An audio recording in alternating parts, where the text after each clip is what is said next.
clean Nelson High. You're smoking some of the best dope God ever put breath in.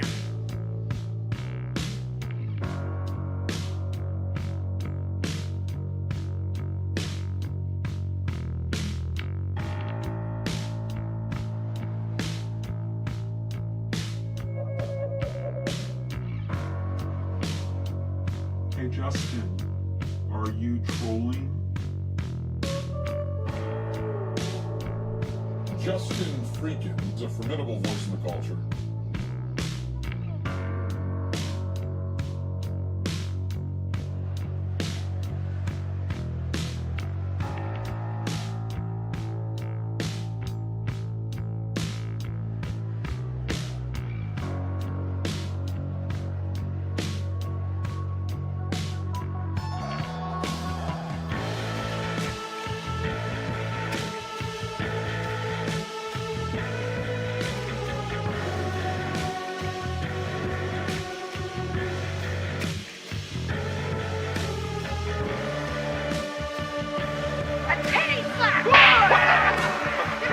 Come on now.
Shut up, Lester. Oh, wait a minute. It wasn't there. This is kind of old.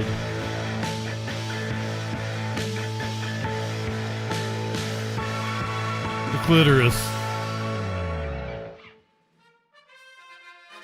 You live in sexual anarchy. Well, it wasn't so old that Charlie Kirk didn't get shot.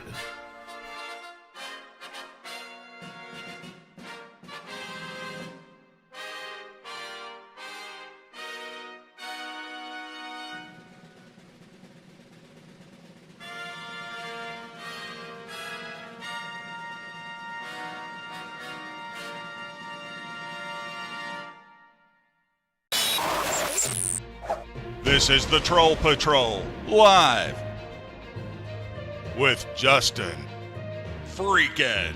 Welcome to the Troll Patrol Live. It's a freaking Wednesday. And you know what that music means. It's debate night. One of my favorite nights here. We love covering debates. If you're new to the channel, like the Jones, perhaps, you don't know that we cover like all the debates. I'm gonna watch a at least one debate in every Senate race. If they have a debate, sometimes the candidates don't agree. We try to check out like the most high-profile congressional debates. We'll do like we did the NYC mayor debate back in the fall. Tonight is the California gubernatorial debate.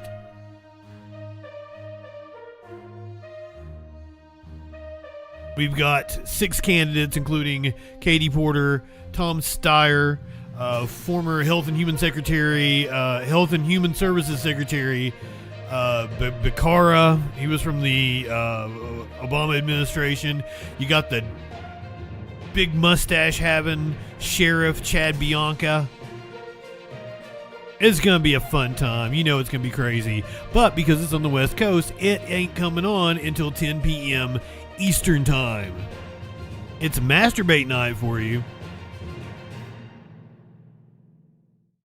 I think you live in sexual anarchy, sir. If you're coming in here masturbating my stream.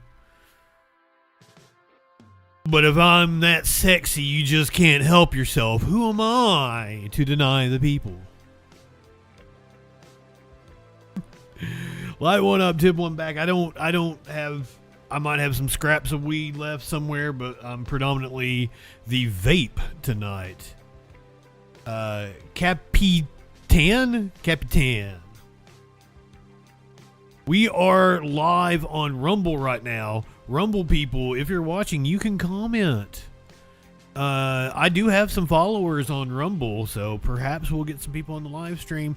When we get to the debate, I'm going to kill Rumble. Unless I see that there's people over on Rumble, and then like I'll keep Rumble going. But I'll have to turn it off and turn it back on. And we're going to turn on TikTok. We're going to bring TikTok in. We're going to see if I can actually stay on TikTok. Last time I was on TikTok, it was 13 minutes. But because we're doing the debate, I think I'm good. As long as I don't hit, Willie Nelson high. You're Willie Nelson high. You're smoking some of the best dope God ever put breath in. I also think I can't do anything that's too overtly sexual, so I don't think I can titty slap. A titty slap! What the? Come on now. I'm so sorry to TikTok people who are not going to get to see the titty slap. Wolfen Gang, welcome in. The Hart Cellar Act of 1965, off the top of my head, I do not know. I don't even know if I've ever heard of it before, but let's fucking find out.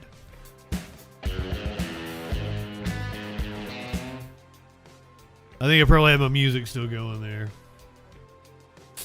I didn't realize that I still had my music streamer up. The Hart Cellar Act, formerly known as the Immigration and Nationality Act of 1965, signed into law by Lyndon B. Johnson. It abolished the national origins quota system that had favored immigrants from Western and Northern Europe. Oh, so you just want white immigration? Yeah, I'm against that. Fuck you and your racist ass. Should have known, Wolfen Gang. Goddamn, come in here with a fucking German name. Act all Nazi on me. God damn it. Why are there so many... No, listen.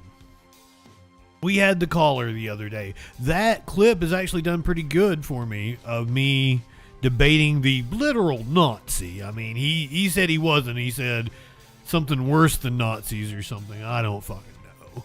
But he literally called for my extermination on stream. I can't wait till they exterminate you, dude.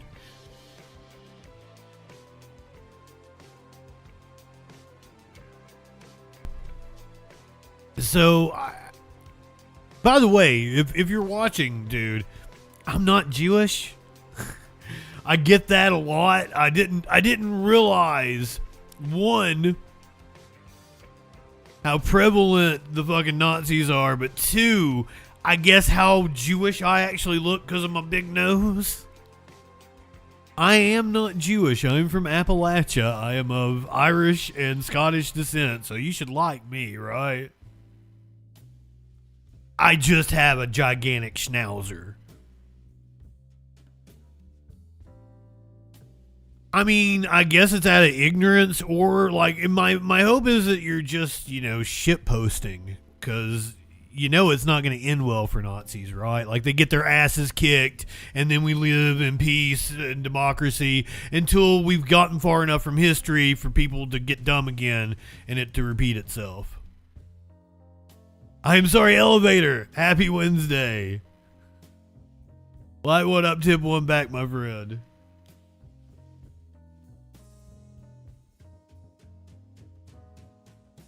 Like, I just don't understand why, we've got plenty of hate going on over here. You can come join us and direct your hate at the actual people that are fucking you over in the world, and that's the billionaires.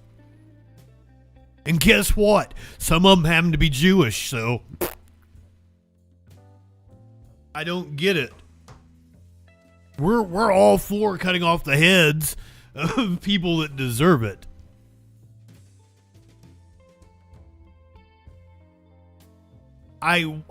Okay, would you like to talk to me? I'm fascinated by this. Like, how you come to your beliefs. Why, like, hopefully you're just shit posting. You're shit posting for giggles and clicks. I mean, it's not helpful to the cause of putting Nazis down that Israel is a god-awful country committing a genocide. Again, you don't have to target AIPAC. The problem is money in politics. You take money out completely from politics. You don't just target one group that you don't like. We're going to talk about the redistricting here in a little bit, and all the right-wingers are losing their fucking minds about redistricting. And I'm like, well, I have been for outlawing gerrymandering for decades now. I am totally for outlawing gerrymandering. I've said it multiple times to people that were crying in my comments on Twitter, but not a single one of them was like, oh yeah, let's outlaw gerrymandering, which proves to me that they like it when Republicans do it. They just don't like it when Democrats do it back, which makes me just want to fucking make them cry more. But that shouldn't be the way our politics is oriented around. Like, I shouldn't want to orient myself around making an opposition cry. I want to raise the wages of everybody. I want workers to have better protections and rights and have health insurance. I want us to live in a prosperous society where everybody can be free to do what they want. Massive immigrant invasion. You're fucking stupid, dude. Like, there ain't no goddamn borders on the earth. There's actually a phenomenon when astronauts go into space. I was reading about it the other day because I think I've put an interview to the side. I'm shadow banned on Twitch. Damn, my lord. Like, does the notifications not show up? That sucks. I'm so sorry, and I've been jumping around times. We're at 8 o'clock today because we're doing the California debate. But the 6 o'clock time works out better for me because if I can get my shorts on YouTube right after the show, they do way better. I'm getting content brained. I'm starting to have success, so I'm getting content brained. I'm sorry. I anti-white. I don't give a shit about your feelings, about people being anti-white. Like, it's the dumbest fucking thing. Like, all the races are the same, right? It's about just melatonin in our skin, depending on where you live. Like, Jesus Christ, man. Get out of your fucking monkey brain. That's why we can't travel the fucking cosmos. Princess Kimberly, good evening. To Jones, my friend. Good to see you again. Thank you for all your support. Wolfen Gang, I even like having you here. Hopefully you'll learn something. Femvox, welcome in. I don't like man-made borders. If you want a man-made border, then fucking renounce your citizenship, go somewhere else, live off the grid, leave everybody else alone. You don't like immigrants, go somewhere where you don't have to deal with them. Learn to fucking farm, build a generator, live off the goddamn land. Get the fuck out of my face. We live in a society. Stupid bitch. It's not a genetic science. It's not. It's literally not. It's just where you fucking end up being and how much fucking sun you get. Jesus Christ. Dragonfly Test, welcome in. Seriously, get off your fucking monkey brain shit. You being stupid is the reason why society sucks. And we can't fight the real fucking threat, which is the billionaires. They're fucking us all over, including you.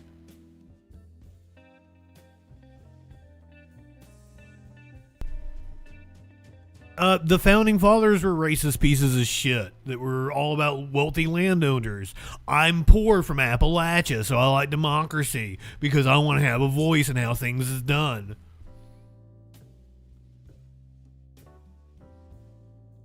You're an idiot. And we're going to find out what that news be doing because we got a lot of news to do before we get to the gubernatorial debate in less than 2 hours. The California gubernatorial debate happening in about an hour and 45 minutes. Let me go ahead and give you the preview here at the top of the show. Tonight, 6 of the top candidates for California governor will face off in a debate in San Francisco. The debate will air live right here on KTLA, and our own Frank Buckley will be one of the moderators. He joins us live now from San Francisco alongside News Nation political editor and anchor Chris Steyerwalt. Good morning to both of you. What up, Frankie Buck? Morning, guys. And most importantly, Chris Steyerwalt's wife is from Orange County. This is true. That's huge. we're just a quick shout out. I mean, she's a piece of shit, right? Villa Park High. Villa Park High, Henry. I love that. Go Spartans. Our guy Henry DiCarlo from. Henry, did you go to Villa Park High too? I certainly did. Home of the Spartans, 85. I'm loving it. We see you at the crab cooker. That's all I can tell you. See you at the crab cooker. See you at the post. So anyway, Chris is here. He actually knows what's going on in a granular way. Obviously, this debate tonight is as Politico described it, the first must-see TV of the of this gubernatorial election, and that's because after. I mean, I think it's must-see TV because I'm a political junkie. Really upended everything, reset the race completely. Nexstar and our partners at Emerson College repolled, and we have new folks coming on to the debate that were not set to be there before. Ooh. Javier Becerra being one of them, the former HHS secretary. This is close. The former attorney general from California, the former congressman from Eagle Rock who was in Democratic leadership for many years, and also Matt Mahan, the mayor of San Jose.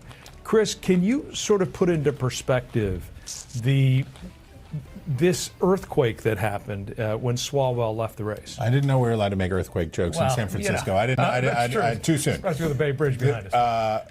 Especially when Japan just got hit by a tsunami. I haven't got a chance to talk, or an earthquake and is on tsunami warning. I think California will be on tsunami warning, tomorrow?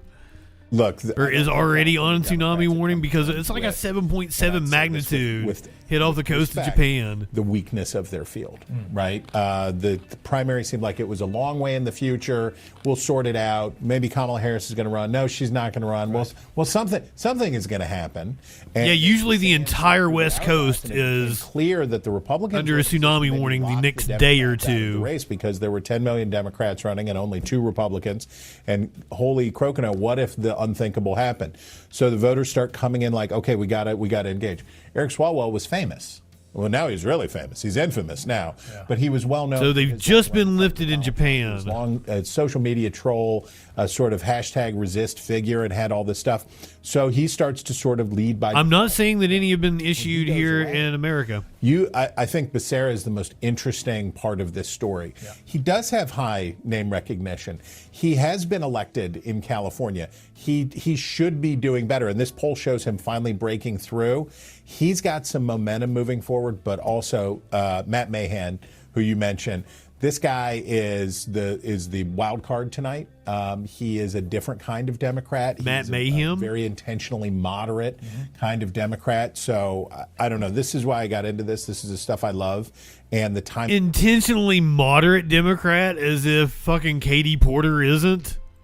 Could not be. Jesus. What's incredible is also another candidate who's been top tier on the Democrat side, Tom Steyer. I know. Who has spent over $120 million to make sure people know who he is, get into this race. He's top tier, but does that, if I were in his campaign, would I be concerned that I'm only where I am? Well, you know, the challenge for two challenges for Tom Steyer. He's been very focused on making sure that people who know who he is, but people want to know whether he knows who they are. And I think Steyer has a disconnect problem here, that he hasn't been in California politics. He's had a couple of ducks and dodges on issues. He was asked about Gavin Newsom, and what do you think? And he said, well, I haven't been following it closely. Yeah. What do you think about homelessness in LA? Well, I haven't been following it that closely. That's not going to feed the bulldog. So you can get high name identification, but what people want to know is whether you care about them and are engaged in what they're engaged in. And the other thing is, you know, the being at the front of the... He's a millionaire or billionaire. He's like, why would I care about fucking homeless people? Looking at you. He's out there in front. So for these other Democrats, Steyer is a very convenient target. He's a billionaire. People say he's trying to buy the election. So if you're Tom Steyer, you have to expect that Becerra, that all of the Democrats, Katie Porter particularly, because they're sort of fighting for the same constituency, they're all going to come for Steyer because he's got the target on his back. Just a couple seconds left, but obviously we are ignoring the fact that Republicans have been polling the highest since this started. Chad Bianco, the Riverside County sheriff, and Steve Hilton, former Fox News commentator. Is there a possibility that two Republicans will move forward in the general election? Yes. And California Democrats will have to choose between two Republicans? It's more than 2-1 Democrats to Republicans in California, in the California electorate. It's almost 3-1.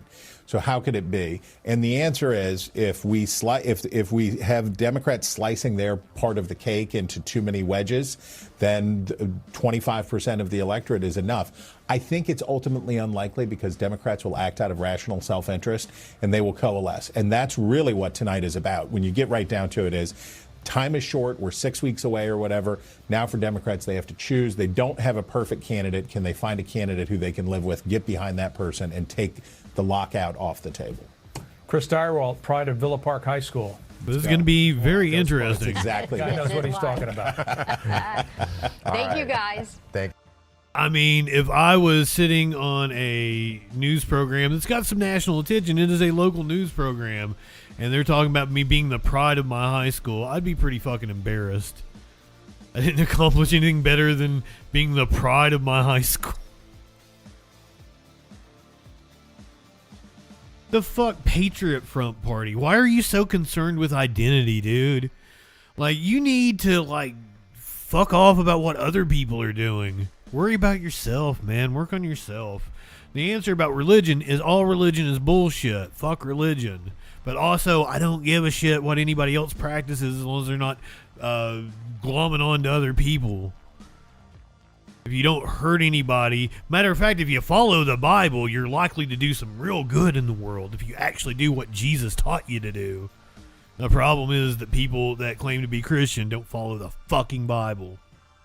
It's real goddamn annoying. What other people do shouldn't matter to you. That's your problem. That's why you're fucking angry and stupid. You need to worry about yourself and not other people. Do you see? It doesn't matter to you. How other people live their lives is no bearing on you whatsoever. Jesus doesn't love me. I am Jesus. Amen, motherfuckers.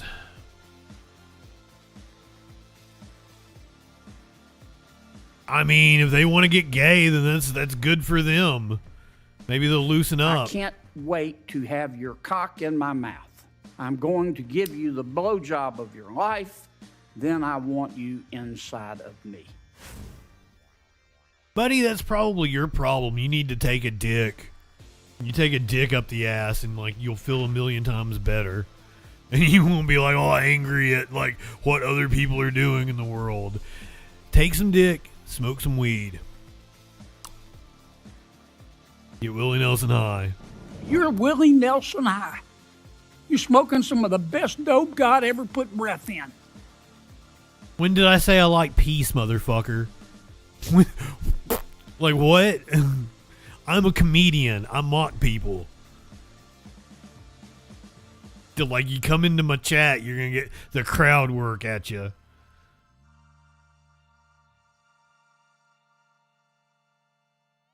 Where did I ever claim to like people? Like this is my thing with idiot ass right wingers. You just make up shit. You claim to love peace. When did I fucking say that? Yes, that Gandhi quote. Bondi's big tits, welcome in. I like your Christ. I do not like your Christians. Your Christians are so unlike your Christ. Also, Gandhi was a piece of shit. just putting that in perspective. Iran seized 2 ships in the Strait of Hormuz amid the standoff with the United States. Iran on Wednesday seized 2 ships Gregory, welcome in the Strait of Hormuz. It comes a day after U.S. President Donald Trump called off attacks on Iran, with no sign of peace talks restarting. According to Iran's semi-official Tasnim news agency, the action was taken by Iran's Revolutionary Guards for maritime violations. An Iranian state-run news network had more. Based on the IRGC's statement, these vessels have been transferred to the territorial waters of the Islamic Republic of Iran for the purpose of inspecting the cargo and documents. This is the first time Iran has seized ships since the war began at the end of February. Late on Tuesday, Trump said in a social media post that he was acting at the request of Pakistan to, quote, hold our attack until Iran's leaders and representatives can come up with a unified proposal.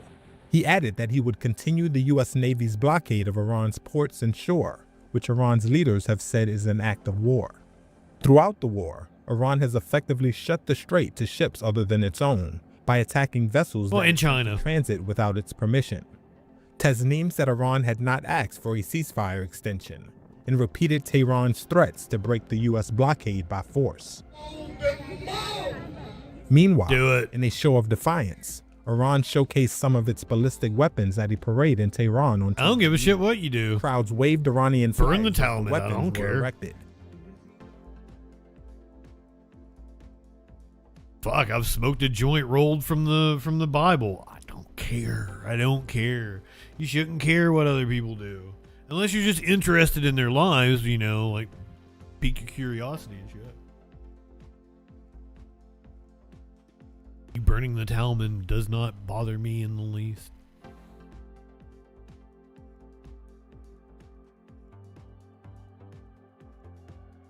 What disgust, man? You're disgust at what? You need to take a dick. You clearly have some repressed feelings, and somebody you've been told being gay is bad, but like when you see a dick, your pee-pee gets hard. And then it causes this eternal internal strife. I don't even get it. Like, sometimes I'm over. I never do it the same way. Georgie, welcome in. Clinically. Good evening, friends. We are about an hour and a half from the California gubernatorial debate. That's our main event this evening, but we've got shit to cover before we get there. So I gotta burn through this really fast. The Mexican government now saying they were not aware that a CIA agent was operating in their country. Preguntarle, la gobernadora María Eugenia Campos dice que solicitó una reunión con usted en el que participaron agentes de la CIA. ¿Piensa recibirla? Algo que no debe ser menor para todas y todos los mexicanos. Hemos revisado si se informó a Relaciones Exteriores. We have checked whether the Foreign Ministry, the Defense Ministry, or the Security Ministry were informed. Y no and they were not informed of these individuals' participation. De la participación de estas personas. Segundo, second, we do not accept participation on the ground in operations. Lo hemos dejado muy claro. We have made that very clear to the United States government. Y tenemos otras formas de And we have other forms of collaboration and cooperation. Los agentes de la CIA traían uniformes de las autoridades chihuahuenses. ¿Cómo es que no los detectaron? We should translate the question as well. La presencia de estos agentes extranjeros, presidente. Tiene que aclararse esto. This has to be clarified. The Foreign Ministry sent a letter to the U.S. ambassador requesting that all the information be provided, saying that this is not part of the security protocol that we have agreed upon, nor of the understanding we have with them, but asking that all the information be provided. And it's a matter of national security and sovereignty. Por eso no es menor. So what is happening is not a minor threat. Ayer hablaba de operaciones antinarcóticos en suelo mexicano como parte de una ofensiva mayor de Donald Trump en México. El presidente Trump, las llamadas que hemos the calls we've had, que tengamos mayor apoyo, he suggested that we have greater support, including the presence of members of the United States Army, a la cual en todos los casos hemos dicho, which in every case we have said it is not necessary, President Trump. The way we are collaborating has been very good, and any other arrangement would violate our Constitution and our laws. Primero tendrían que haber estado acreditados para desarrollar labores específicas. And I believe they just cited the Constitution at us. No. So, CIA being in Mexico, no bueno.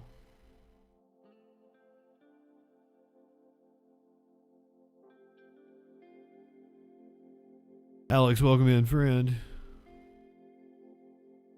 Oh, they were we had a Nazi in here earlier, and he was being a dickhead, and so they were mocking him. Like, oh, she's a Jewish president. That's why they brought up her ethnicity. Welcome in, friend. Glad to have you here. The CIA, no bueno.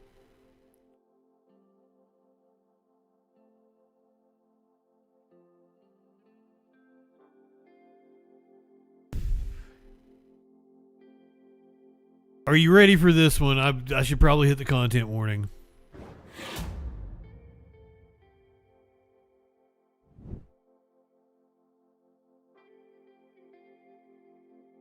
Remember last night when I played the clip of, was it Ashley St. Clair, Elon's ex, and she was like, you go to these Democratic events and they've got families and they're leaving early to be with their kids, and you go to these Republican events and it's debauchery. So we've had Lori Chavez Dreamer. She was the labor secretary. She's resigned because she was taking her staff to strip clubs. And fucking, what was her husband do? Her husband was doing some kind of like crazy sex shit. Like they had been doing some kind of swinger shit.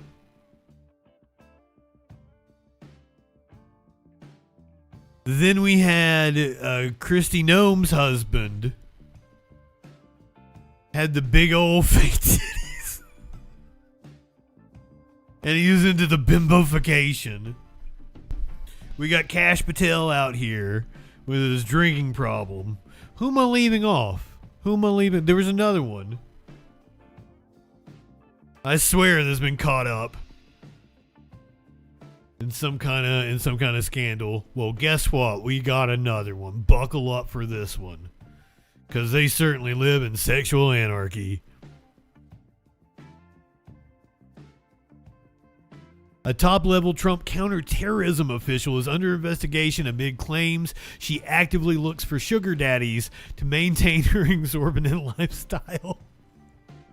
One man complained he spent $40,000 on Julia Varvero during a 3-month fling that started when they met on the dating website Hinge.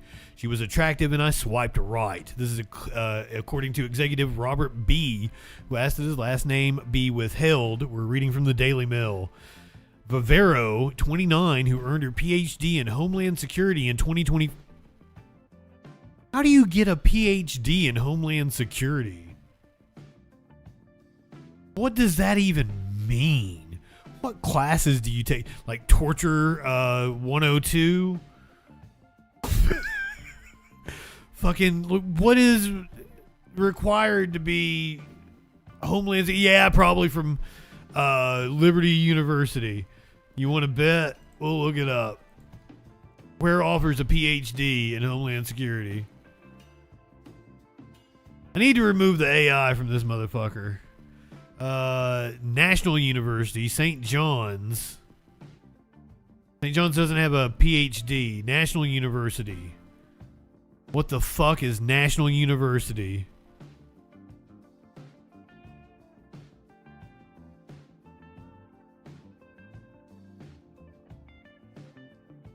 Is this like a DeVry ass motherfucker? New start date every Monday. It's a for-profit online college. Okay, we've settled that. American University. Well, there's not necessarily anything wrong with being online only. You can go take Harvard classes. They've got their entire catalog up online. You can take a Harvard class now. But in order to get that piece of paper that says you got a PhD in Homeland Security, you probably got to pay $200,000, maybe, in total. I'd say it's super fucking expensive. It's probably like $30,000 a semester. So by the time you paid for everything through PhD, as much as they can milk you, it probably is every bit of $200,000. Online colleges, for-profit colleges are a scam. Diploma mills, as they're called. I got a PhD in thugonomics, motherfuckers. Drake, welcome in. Byronic.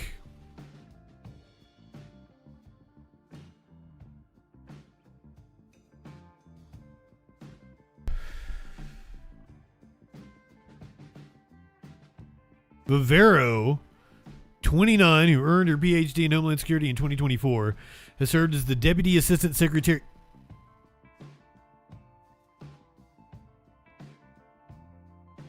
She earned a degree. And that one just hit me. That just hit me. We're talking about someone who is fresh out of college with no on-the-job experience whatsoever. Her only qualification is that she bought a degree from a diploma mill and has served as the Deputy Assistant Secretary for Counterterrorism since May 2025. Robert, a divorced father, says he took the raven-haired beauty on a first-class trip to Aruba, Italy. Aruba, Italy, San Diego. I didn't think Aruba was in Italy. Aruba, Italy, San Diego, and South Carolina. Well, one of those is not like the other during their short time together. But he could never spend enough to keep her happy, he claimed in an exclusive interview with the Daily Mail. Vivero, however, told the Daily Mail she did nothing wrong. I didn't know it was bad to go on vacation with your boyfriend. We were together in an exclusive relationship. We went on vacations. I don't know what's the problem with that. This is Vivero.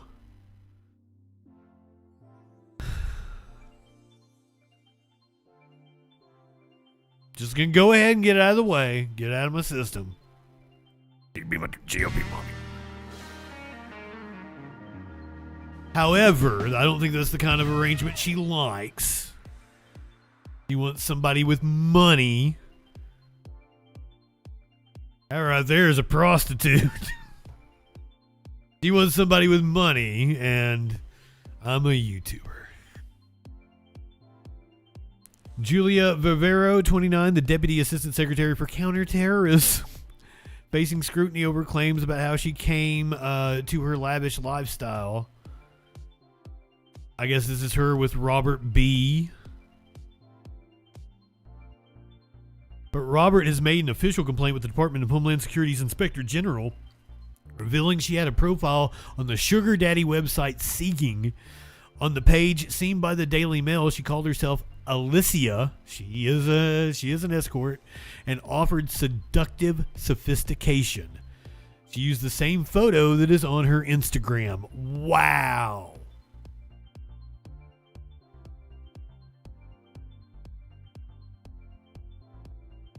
Alicia also said she is flirty, fun, and fond of sultry spaces, mysterious lounges, velvet shadows, wine in hand. She said she is drawn to a masculine man who's attentive, protective, and quietly playful for mutually beneficial experiences. That is 100% an ad for a hooker. Don't ask me how I know.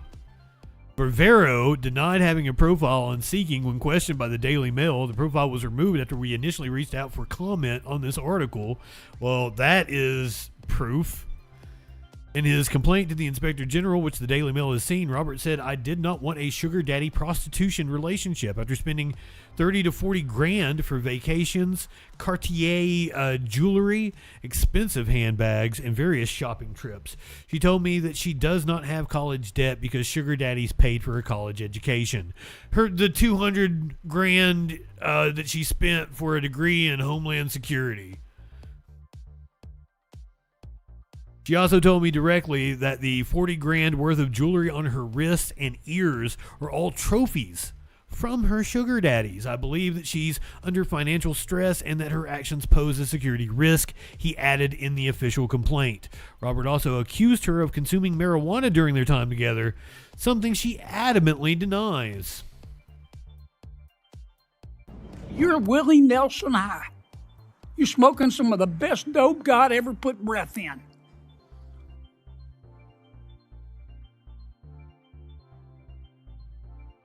There is Bavaro with Trump.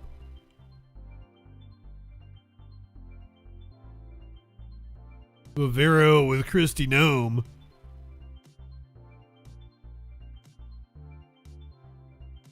It's the same issue as Noem, but on a much larger scale, and I'd argue it's actually worse because getting to Noem is much harder than picking off someone at the DAS level.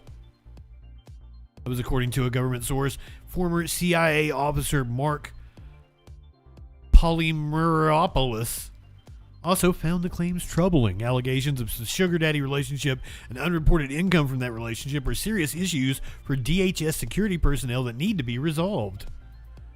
I would be curious to see what kind of vetting was done on her prior to her employment, which was probably a whole goose egg.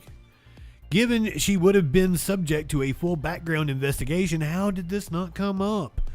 Bavaro denies illegal drug use or smoking marijuana. We do not comment on internal investigations, a Homeland Security spokesperson told the Daily Mail. The Inspector General would neither confirm nor deny that an investigation is underway. Bavaro has made frequent appearances at MAGA events both before and after Trump's re-election in November of 2024. Her ex-profile pictures show her wearing a Trump pin, flashing thumbs up with the president in front of an American flag.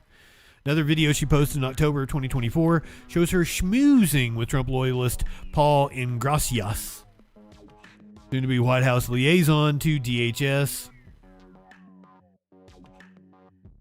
Here she is with Robert B. again. This is an interesting photo. She's horny.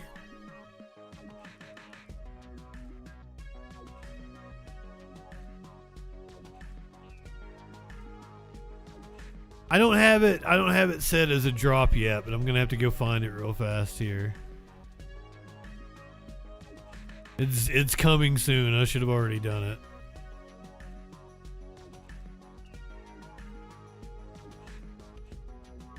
Man, I bookmark a lot of shit.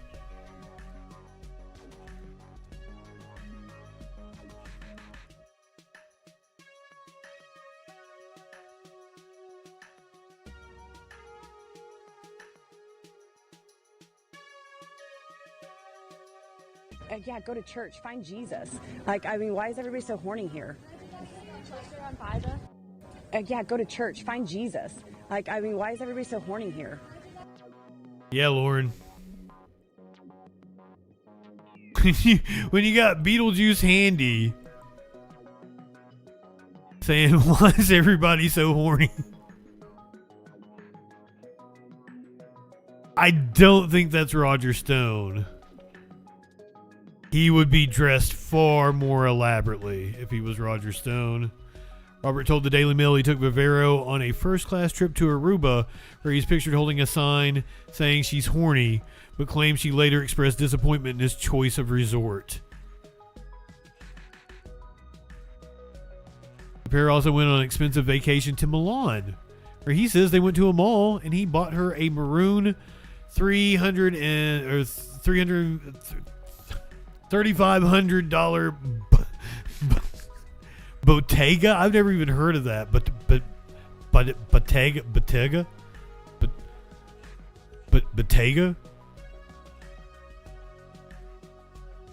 It's so expensive, I don't even fucking know what it is. Bottega?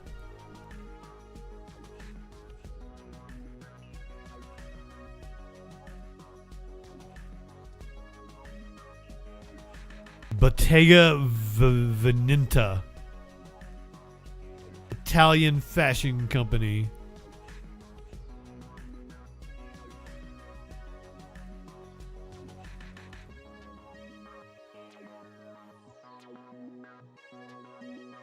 I really gotta take the AI off of here. I've got it off of all my other browsers.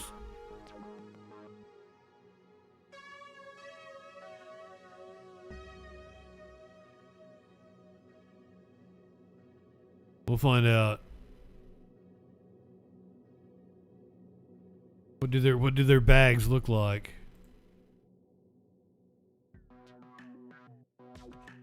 Tom Ford, Bottega Veneta, Yves Saint Laurent, and Gucci, as well as for the Tom Ford, Bottega Veneta. Bottega Veneta?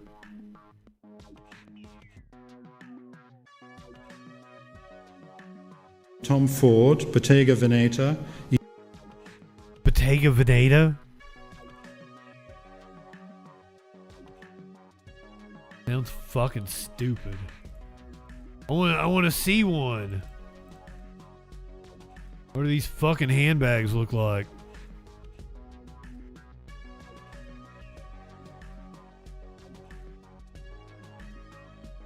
That sets you back $350 or $3,500. God damn it! Bad with numbers. Math is not my thing. You take your 33 and a third chance minus my 25% chance, and you got an 8 and a third chance of winning. That is ugly as shit.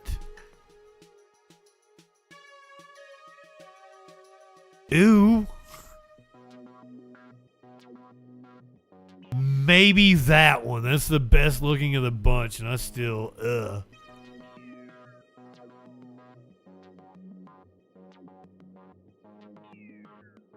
Ladies, I would not want to be seen with you if you're carrying this handbag. Just throwing it out there. I wouldn't get it. No, I wouldn't get it. No. I used to date a woman that worked for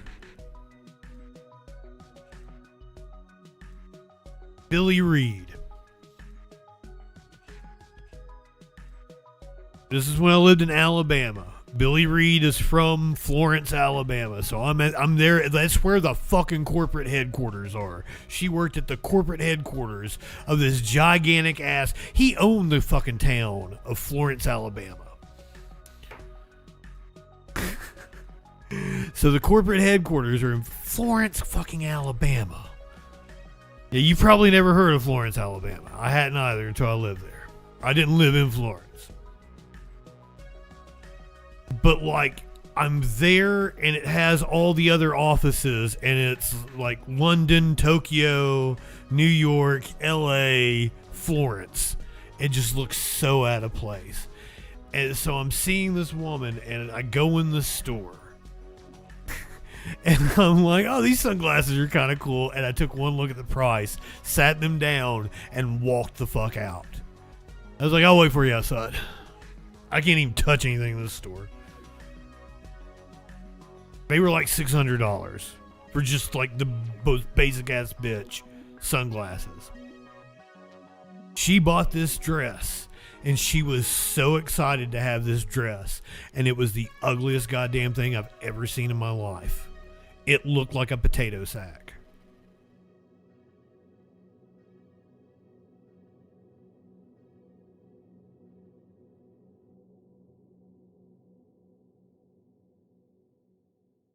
She was miffed that she had to explain to you what it was.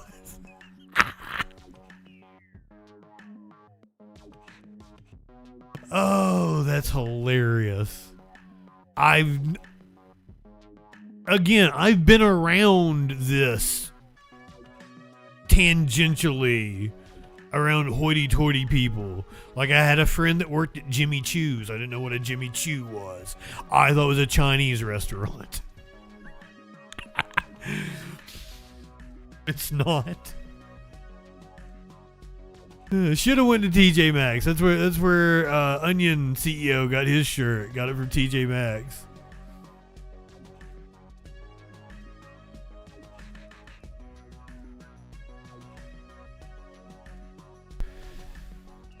I would have been shocked to find out you didn't go to cemeteries in towns you had visited. So I don't know what that, don't ask me how I know.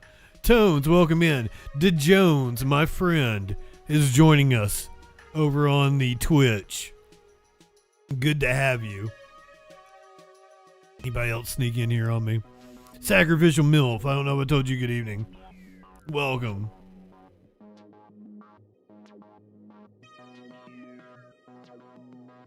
So, Hung Cow ran for Congress a couple of years ago. This is the same time I found out about Christina Phallic Wang. We had an election where there was a hung cow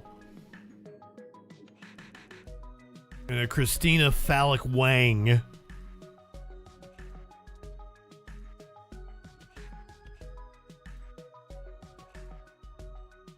So sorry if I'm not blown away the way you guys are.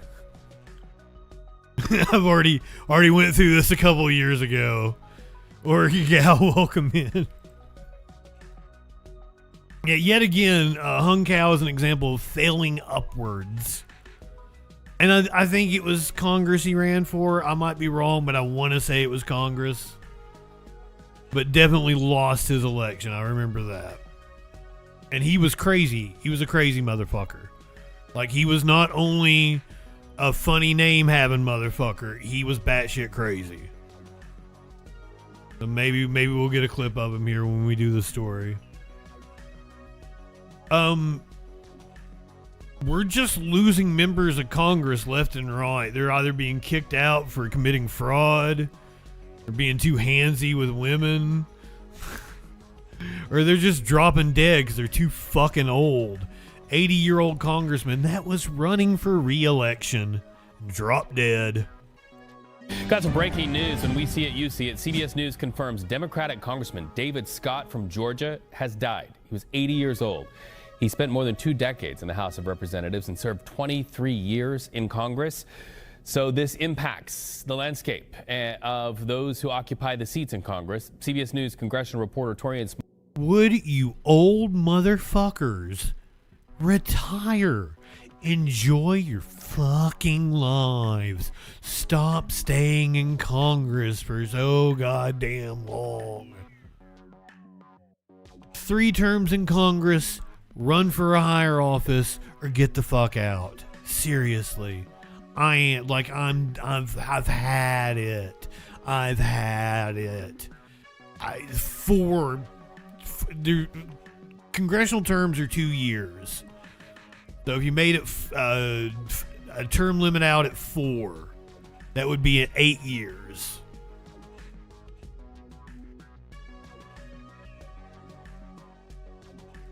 Maybe term limit out at 5, because like the founders intended it to be staggered, right? With the 6 years in the Senate, 8 years in the presidency. So maybe term limit out at 5. You can do 5 terms. That's the max. 10 years. And then you got to run for higher office, go for the Senate, go for the governorship, whatever the fuck, or just get the fuck out of the way. I think it's more tones. Or you say this year, like this Congress, we're up to like 25, 30 have died in office. Mal joins us now from Capitol Hill. Torian, what can you tell us about Scott and his legacy? Yeah, this is a significant blow to the Democratic Conference here. Scott served as the first African American to chair the Agriculture Committee. He has been a champion for farmers in his district, and that's something that is certainly reverberating around the halls of Congress. He also had a pretty long career in politics before making his way to Capitol Hill. He served at the state level in the House of Representatives. That's a nice way of saying he was an old fuck by the time he got to Capitol Hill. Since 1975 through 2003, when he was ultimately elected to serve here as a congressman. This is something that also affects the balance of power here. Republicans on the House side had a two-person lead over Democrats. This now gives them a little bit more wiggle room against any defectors for moving legislation going forward. But I went back once we confirmed this news to see when was the last time he was on the Hill. He participated in votes as of Monday, so this is very recent this happening. But again, as you pointed out, this is a congressman in his 80s, and he's ultimately departing because of his timely death here. Our thoughts with his family and those who loved and worked with him. Because of his timely death. Of course, that big change, Virginia's new congressional map. Of course, we're watching this narrative about redistricting battles all over the country. How does this redrawing, especially in Virginia, affect the balance of power? Yeah, speaking of balance of power, this would, in theory, give Democrats the edge for 4 more seats out of the 10 that the Virginia delegation holds.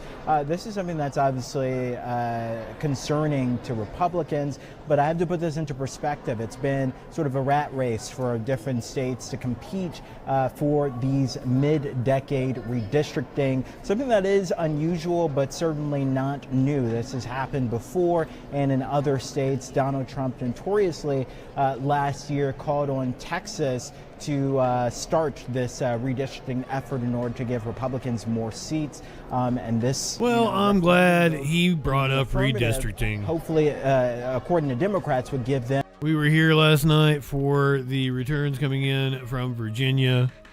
Republicans are having a fucking meltdown over it. It's ruthless. And what they did, you know, they wrote a ballot initiative that was completely disingenuous. This is not saving democracy.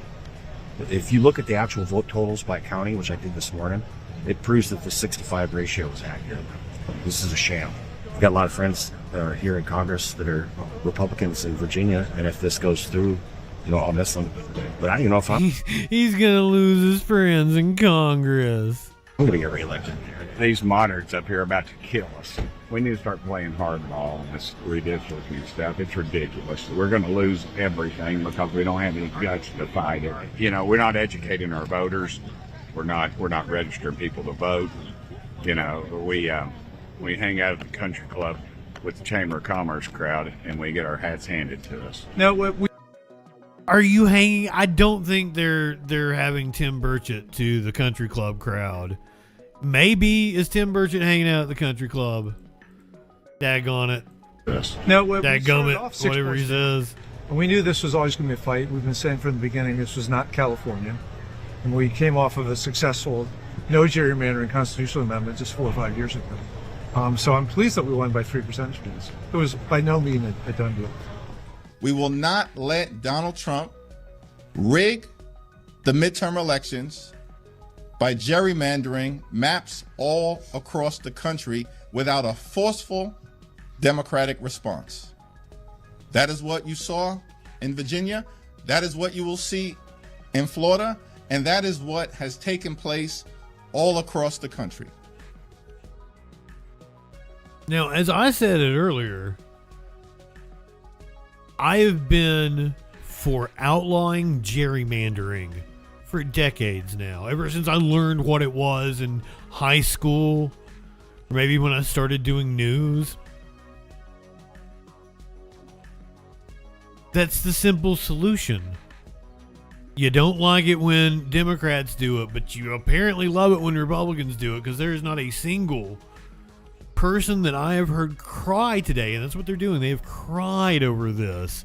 Not a single person that has cried about this has offered up the notion of outlawing gerrymandering. They just don't want the Democrats to do it. That's all it is. How is that not hypocritical as shit? I didn't see a single right-winger bring that up. People that, like Virginia had a bipartisan commission that set up the lines instead of letting a partisan legislator draw the lines.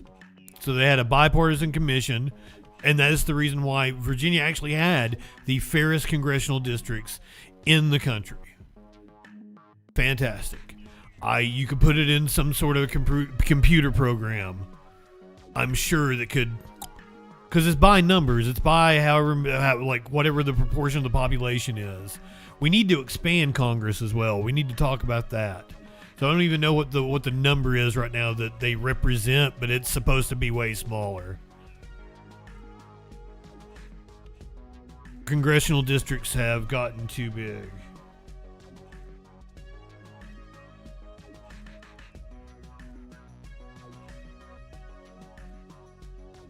Because our population keeps growing, but we haven't reapportioned Congress. Right now it's 747,000. Oh no, that was in 2018, so it's had to have gone up. It's probably just under 1 million now. And I think originally it was like 50,000 or something that each congressman serviced. We need more Congress people. My proposal was to get rid of Congress altogether, and that we,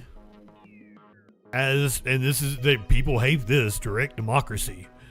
We, as a country, log in with our social security numbers, and we vote on shit. Now, you would have to elect like committee heads and committees and shit so that they still could pass legislation, but then we, as the country, could vote on it. Dorbjorn, welcome in. I hope I am not fucking your name up. A lot of people propose getting rid of the Senate. I would say keep the Senate and we'll elect senators. They'll be 2 branches of Congress. And we'll just do the voting. So they literally have to bring everything in front of the American people. But I like democracy. On top of that, I think you should get your congressional salary for voting. What do you guys want to set your UBI at? 70 grand a year?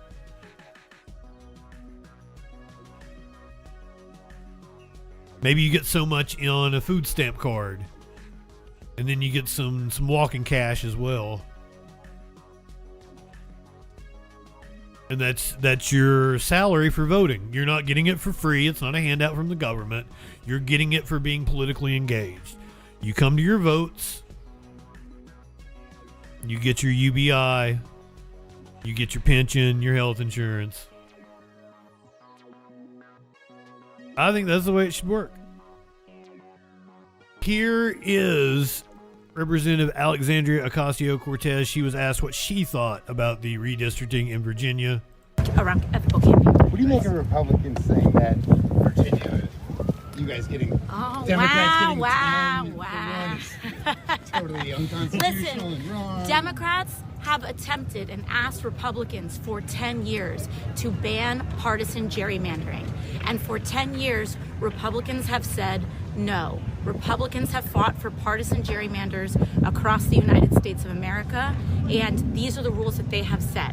And so if the Republican Party wanted to start this, they did this in North Carolina. They drew out 3 Democratic members of Congress in North Carolina.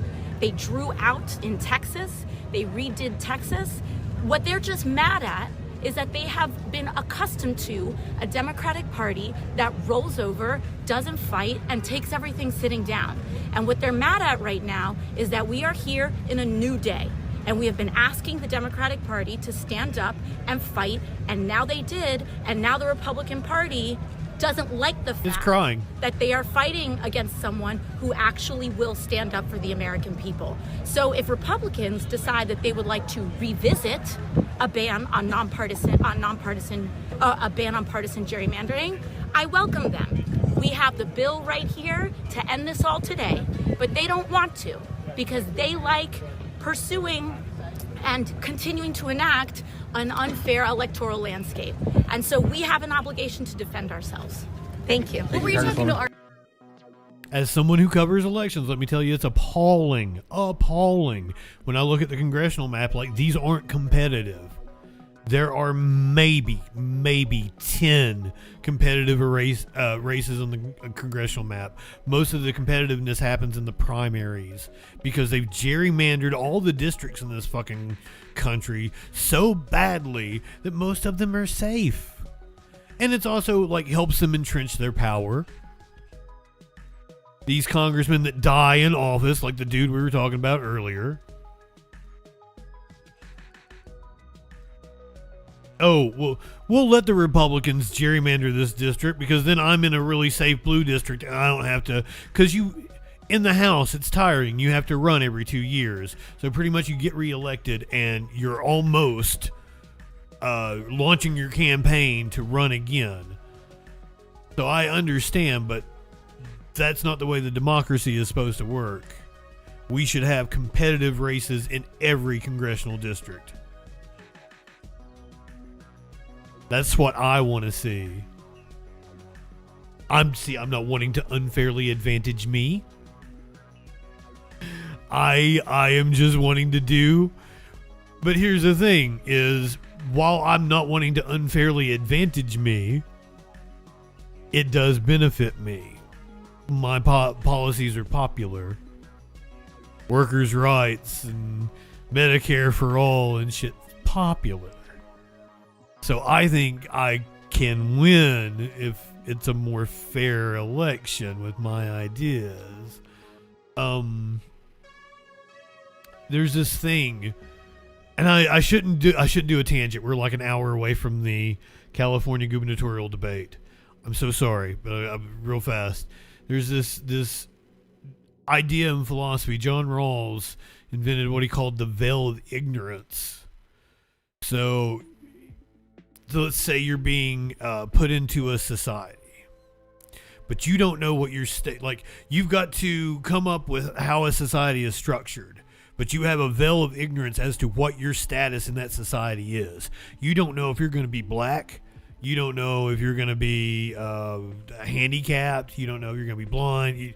Something to that effect. You don't know how things, if you're going to be born to a wealthy family. So it then becomes in your best interest to make the society as equitable as possible. But see, now this is liberal fucking, ignore that, Frank. That's some liberal bullshit. Sorry.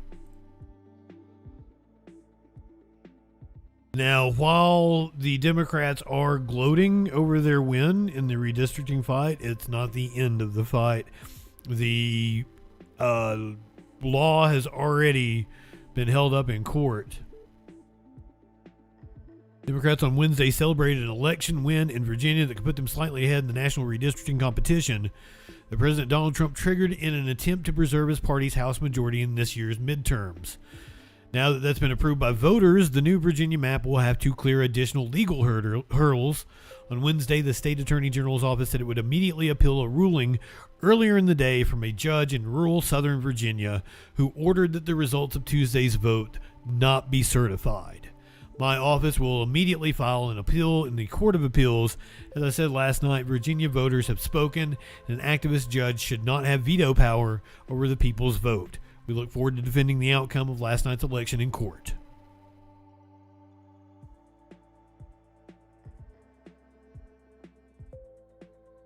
The governor of Virginia held a press conference earlier today to respond to allegations from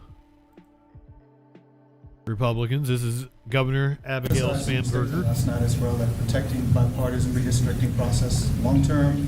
What specific steps will you take to ensure the commission is restored and functioning effectively? And just to be clear, you can be my GOP mommy.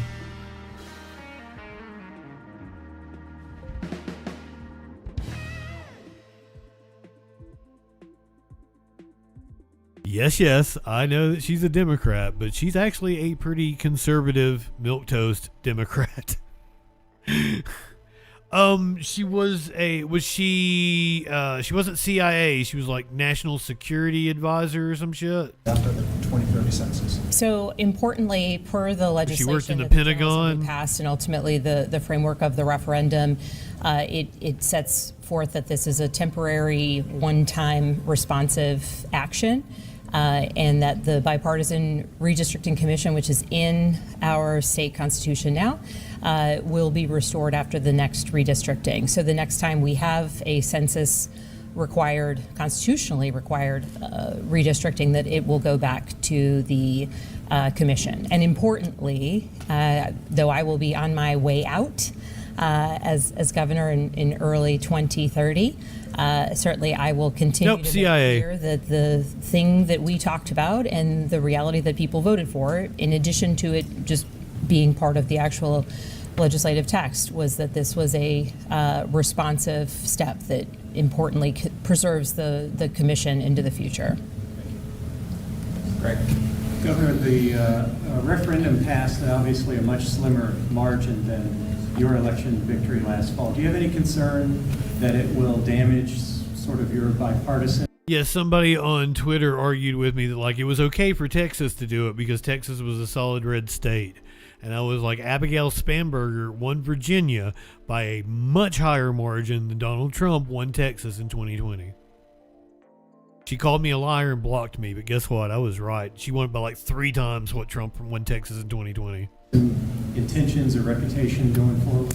So I think that, I always expected that the referendum would pass, and I expected that it would pass with a relatively smaller, at least. Yeah, does she have a PhD in Homeland Security? Margin. But importantly, this was a choice that Virginians got to make, whether or not they wanted to take this temporary responsive path forward, whether they wanted to have this redistricting. The maps were before them. And ultimately it was the people of Virginia who chose yes. Many voted yes, many voted no, but obviously the majority voted to move forward with the referendum. And importantly, while I had a substantial margin in 2025, I do think that the results of this referendum are notable. In fact, the margin's greater than the 2021 gubernatorial win. So in terms of Virginia is typically a place where we're a purple state, and margins typically aren't as large as what we saw in November. How are you guys feeling? How has this impacted budget negotiations? Is that going well, better now? I'm laughing at the tone of your voice because I found it charming. So I don't think that it's had an impact one way or the other. I think certainly the reality, the gravity, the intensity of the final days of an election take up a lot of discussion and a lot of people's time, whether it's campaigning or it's what people are asking us about when we're out and about. And so certainly I do think that now that we have moved past the referendum date, that it is a little bit of a weight lifted off of everyone's shoulders. But importantly, as the continued budget negotiations are going, all indications are that they're going well. To be clear, certainly, I would have wanted a budget yesterday, and yesterday I would have wanted it the day before, and so forth, all the way back to. You wanted her budget yesterday. But I know them to be going well and to be more in the final stages. And so I'm, continue to be optimistic. My team continues to engage, as do I. And so I look forward to finally wrapping that one up as well. Governor, can you give us a timeline on where the budget stands? And then a second question, what would you say to Virginians, especially? We got what we needed from Spamberger there. Unfortunately, I think we're going to be stuck with her for a while. And it's going to be like, she's going to be on the national scale. Like, she will be the senator from Virginia. Depending on, like, what Warner or Kane do. Because in Virginia, you can't be... You are term limited out after 2 terms. But you can't serve consecutive terms. So she can only serve 1 term as governor. So it's basically 1 legislative session and she's out of there. Maybe she gets 2 legislative sessions.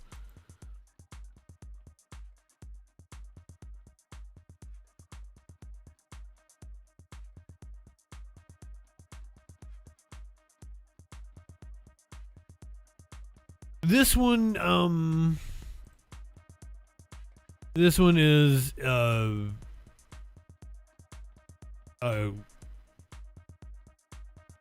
wait, what? You can't serve consecutive terms in Virginia? Yeah, you can serve 2 terms, but you can't serve them consecutively. which is weird. So she only gets like 1 4-year term. And then most state legislatures meet twice during that. They have like 1 big session every other year. Usually.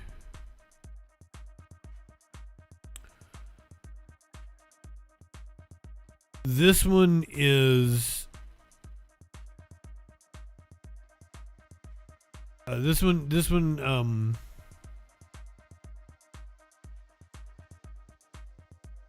I spent a lot of time in Alabama.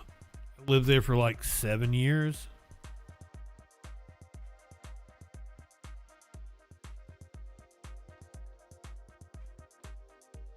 And I donated to the Southern Poverty Law Center multiple times. I think many years when like Facebook would do we'll match your donations for your birthday or whatever, I would always choose the Southern Poverty Law Center. I know the way poor people get fucked over in our legal system. I've seen it firsthand as a news reporter in rural America. So an organization that focuses on legal representation for poor people and specifically focuses on hate crimes. It's in Alabama. The place has bullet and bomb-proof glass windows on the front because it's in the heart of Alabama. And it has done so much good work. And right-wingers slander it all the time. And now, this phony-ass FBI has indicted the Southern Poverty Law Center over the most bogus charges. And we'll get to that here in a second. We're here today is to announce what the general just told you. The Southern Poverty Law Center, in a massive sweeping indictment, has been charged with allegations of fraud and using the banking system to perpetrate that fraud. I just want to talk about a couple of brief things here. The Southern Poverty Law Center themselves advertise to raise money to dismantle violent extremist groups for a period of at least a decade. They use their donor network to raise money to purportedly dismantle violent extremist groups. However, the SPLC, the Southern Poverty Law Center, used the money they raised from their donor network to actually pay the leadership of these very groups. I just want to say that again. They used the fraudulently raised money. That's not true. By lying to their donor network. I feel like that didn't happen. To go ahead and actually pay the leadership of these supposed... I hadn't seen the press conference. I didn't know he was going to come out and say the leadership, because that's just not true. So they're making a huge leap with what they're alleging to begin with, but like it's sort of kind of, if you squint at it, can look like that. But saying the leadership, that they funneled money to the leadership of the Klan or to other like Patriot Front kind of groups, that never happened. violent extremist groups. The groups, as the general laid out, include the Ku Klux Klan, the United Klans of America, Unite to Right, National Alliance, the National Socialist Movement, the Aryan Nation Motorcycle Club, and the National Socialist Party of America, and also the American Front. In at least one of these matters, our investigation revealed that funds were used to facilitate the commission of further state and federal offenses, totaling over $3 million. Furthermore, our investigation revealed that the Southern Poverty Law Center, on top of perpetuating this widespread, decade-long, multi-million-dollar fraud, conducted more criminal activity. They attempted to hide their criminal activity from our financial banking network. They set up shell companies and entities around America so that the financial institutions that we rely on as everyday Americans were deceived in believing that money was not coming from the Southern Poverty Law Center in the perpetration of this scheme and fraud, but rather fictitious entities they stood up to perpetuate this ongoing fraud. This is a serious and egregious violation of a group that purported to dismantle violent extremist groups, but in turn actually only fueled the hatred. This is an important case brought by President Trump's administration. We're thankful to the president for his leadership and funding of not just the FBI and DOJ, but his commitment to go out there and wipe out fraud and conspiracy and waste and abuse wherever it occurs, including the Southern Poverty Law Center. Even though this money was made to appear to be coming from legitimate people and legitimate entities, we at the FBI, with our great partners at the Department of Justice and in the state of Alabama, were able to comb through a decade worth of material, a scheme that took a decade. The state government of Alabama. We were able to follow the money because money never lies, and they got caught. As the Attorney General said, these charges are varying. They are widespread and wide-ranging, and this investigation is very much ongoing. Today, we're here to announce the charges of the Southern Poverty Law Center, and this investigation and the individuals who are responsible will be brought to justice. Thank you, General. As the indictment describes, the SPLC was not dismantling these groups. It was instead manufacturing the extremism it purports to oppose by paying sources to stoke racial hatred. The indictment describes this conduct in detail, but one troubling example is that the is he on something or does he just look like that? I actually paused it at a time when he looks normal. PLC was paying a member of the leadership group that planned the Unite the Right protest in Charlottesville, Virginia in 2017 that resulted in the death of one person and injured dozens more. This particular person being paid by the SPLC allegedly received approximately $270,000 over the course of 8 years. In total, according to the indictment, between 2014 and 2023, SPLC paid at least $3 million to 8 individuals at least. These individuals were affiliated with the Ku Klux Klan, United Klans of America, National Socialist Movement, Aryan Nations affiliated Sadistic Souls Motorcycle Club, the Nationalist Socialist Party of America, Nazis, and the American Front. Well, now, it sounds like awful serious charges. Right-wingers have been gloating about it all day. What are the facts? The Southern Poverty Law Center was indicted on Tuesday on federal fraud charges alleging it improperly paid informants to infiltrate extremist groups without disclosing the payments to donors, Acting Attorney General Todd Blanche said. The center's CEO, Brian Fair, said the payments went to confidential informants in order to monitor threats of violence from the extremist groups, and that the information the center received was frequently shared with the FBI and other law enforcement agencies. I'm sure it was. We are outraged by the false allegations levied against the SPLC. That's probably why it was so easy for the FBI to go after them, because they had a working relationship with them up until last year. The Justice Department alleged that the civil rights group defrauded donors by using their money to fund the same extremism that it claimed to be fighting. The charges filed in Alabama, where the center is based, include wire fraud, bank fraud, and conspiracy to commit money laundering. Alabama lawyer Morris Dees founded the organization in 1971, starting a civil rights-focused law practice for people who were poor or disenfranchised. At the time, federal laws and U.S. Supreme Court rulings designed to end Jim Crow-era segregation were still fairly new, and widespread resistance to desegregation persisted in the South. People who faced continued discrimination often struggled to find attorneys who were willing to represent them in court. Lawyers were reluctant to bring the first lawsuits to test civil rights laws. Dees and another attorney, Joe Levin, took on some of those cases, representing their clients for free. Some of those earliest cases resulted in the desegregation of recreational facilities, the integration of the Alabama State Trooper Force, and other reforms, according to the center's website. By the 1980s, the civil rights group was monitoring white supremacist organizations in the U.S. The effort, initially called Klans Watch, focused on the Ku Klux Klan, was later renamed Intelligence Project and expanded to include other extremist groups. Many of the groups did not appreciate being called out, monitored, and sometimes sued by the center.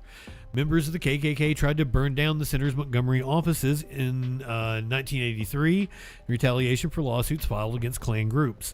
The fire damaged the building, office equipment, and the center's law library and files.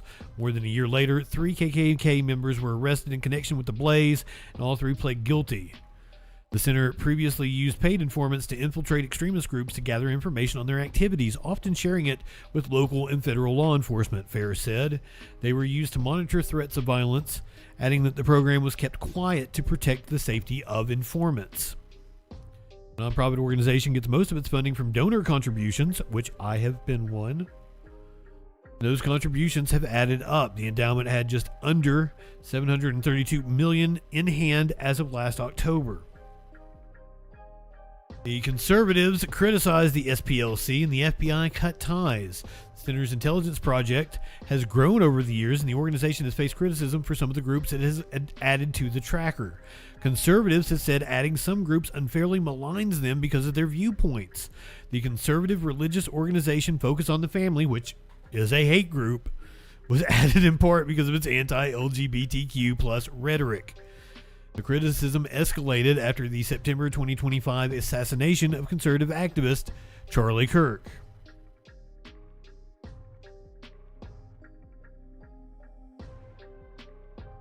The center included a section on Turning Point in the report titled The Year in Hate and Extremism 2024 that described the group as a case study of the hard right in 2024.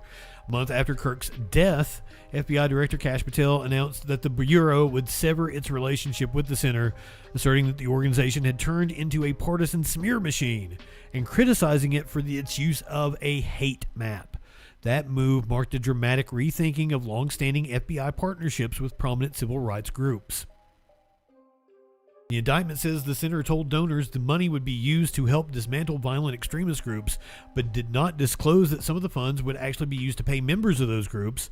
Some legal experts say it's an unusual legal approach. That's a new way of going after a charity. I'm somewhat surprised.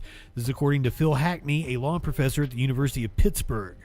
Typically, when a nonprofit group is charged with fraud, it's because someone is accused of pilfering donated funds to line their own pockets. But in this case, the government is targeting the method and intent in which a nonprofit used its money. The government is looking at the informant payments as an intent to further hate, and I doubt Southern Poverty Law Center had that intent.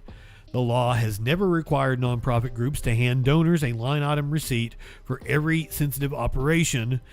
This is according to Todd Spodek, federal criminal defense attorney. From a defense perspective, this isn't a fraud case. It's a political attack on standard investigative tradecraft. We are talking about high-stakes intelligence work where discretion isn't a form of deception. It's a matter of survival. In order to win a conviction, the government will have to prove the center engaged in a deliberate scheme to lie. They simply cannot. They simply cannot. Silence of tactical details is not a crime, and you don't get to call it fraud just because the government dislikes the methods used to get results. The prosecution is trying to turn operational discretion into a felony, which is a massive overreach. Other nonprofit groups have sent people undercover or used confidential informants to get information. For instance, the nonprofit conservative group Project Veritas. Founded in 2010, is best known for conducting hidden camera stings that have embarrassed news outlets, labor organizations, and Democratic politicians. Kinda. When you get the full story on any of these, like Project Veritas looks bad. The anti-abortion organization Center for Medical Progress was behind secretly recorded videos of Planned Parenthood executives in California.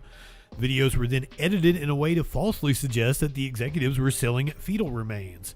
The videos triggered several investigations, and Planned Parenthood was cleared of any wrongdoing, but 2 of the activists with Center for Medical Progress were ultimately convicted of illegally recording someone without consent.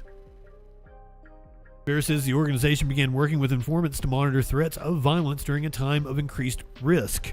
The program was kept quiet to protect informants. When we began working with informants, we were living in the shadow of the height of the civil rights movement, which had seen bombings at churches, state-sponsored violence against demonstrators, and the murder of activists that went unanswered by the justice system.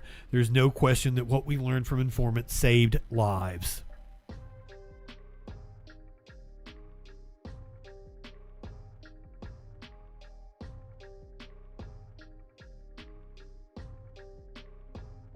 We've got about 30 minutes until the California gubernatorial debate coming up at the top of the hour.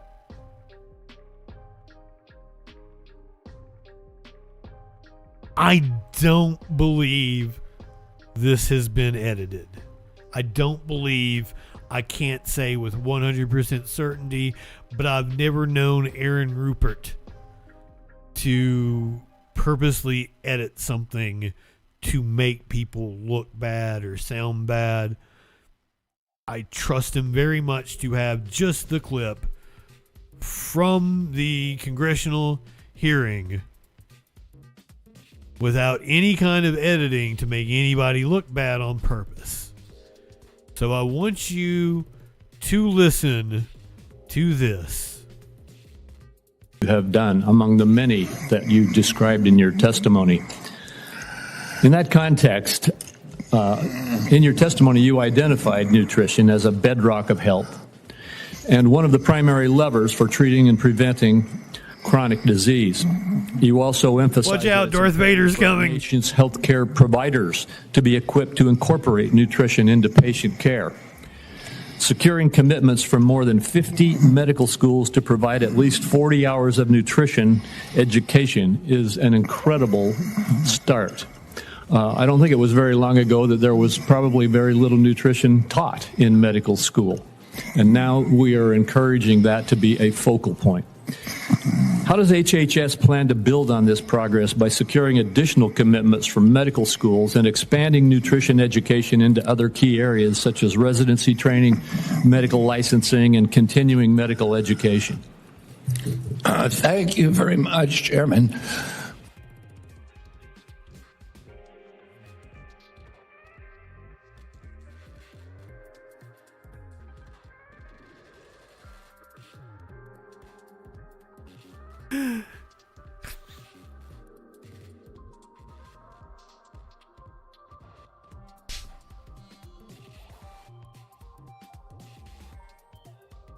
I had other clips from the hearing I was going to play, but we don't really have a lot of time. Okay, this one's short. I'll play it. He apparently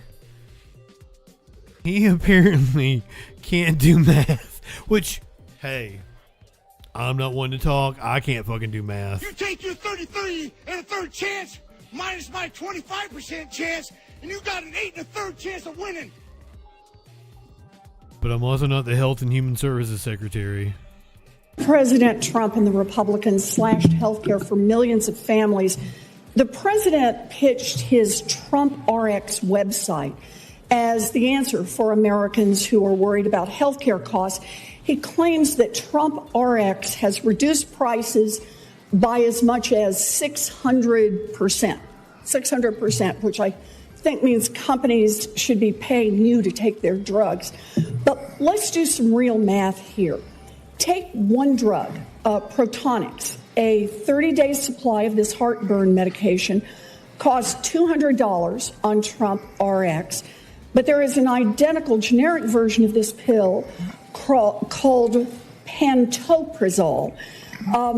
Secretary Kennedy, do you know how much it costs for a 30-day supply of that drug at Costco? But I would say this, Senator. Do you know what it costs? President Trump has a different way of calculating. If there's two ways of calculating percentage. If you have a $600 drug and you reduce it to 10, that's a 600% reduction. That you know I only have 5 minutes. Do you know what the drug costs at Costco? I do not. The drug is $16 at Costco. Trump RX charges $200 for Protonics, and Costco charges $16. Let's do another one. But then you take my 75% chance of winning and then add 66 and 2/3%. I got 141 and 2/3 chance of winning.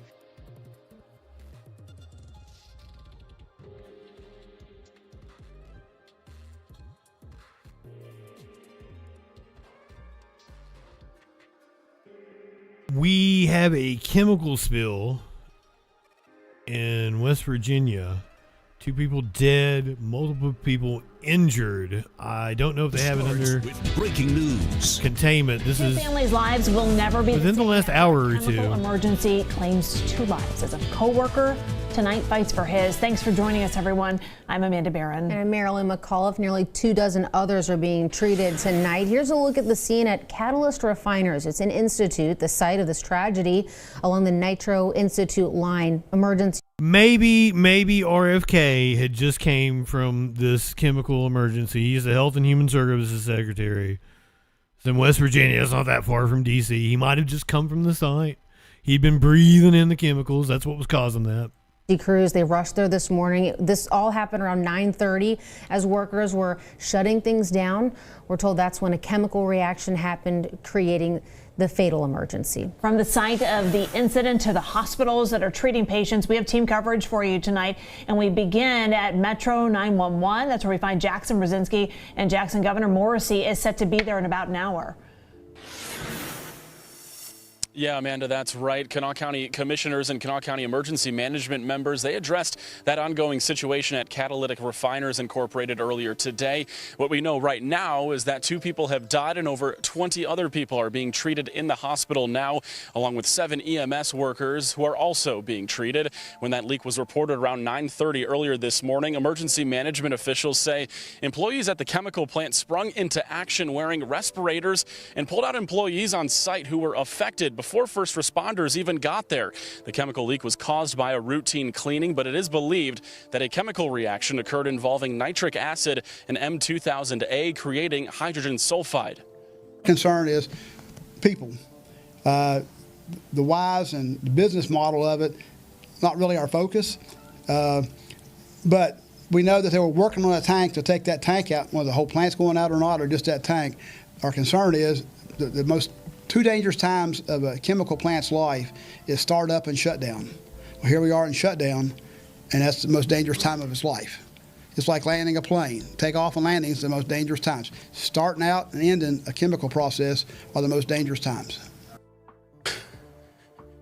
Emergency management officials say the way first responders and employees knew they were affected by the gas was by the smell on their clothes and the smell in the air. The company who runs the plant, Ames Goldsmith, released a statement saying they are deeply saddened by the events that took place today and are working with local, state, and federal agencies to determine the exact cause of that incident. And as of now, all shelter-in-place orders have been lifted, but officials say to steer clear of that area in Institute as multiple agencies are still investigating. And as you mentioned, Amanda, Governor Patrick Morrissey will be here shortly. He'll also host his own press conference with updated information as well tonight at 6 o'clock. And of course, we'll have those latest details for you coming up on 13 News at 6. But for now, live at Kanawha County Metro, Jackson Brzezinski, 13 News. All right, Jackson, thank you so much. Jackson. I appreciate the report. Let's check in now. So once again, that was like their 5 o'clock news. Yeah, posted 2 hours ago. Maybe their 6 o'clock news. The latest information coming out of West Virginia on that chemical emergency. Funny he should mention a plane taking off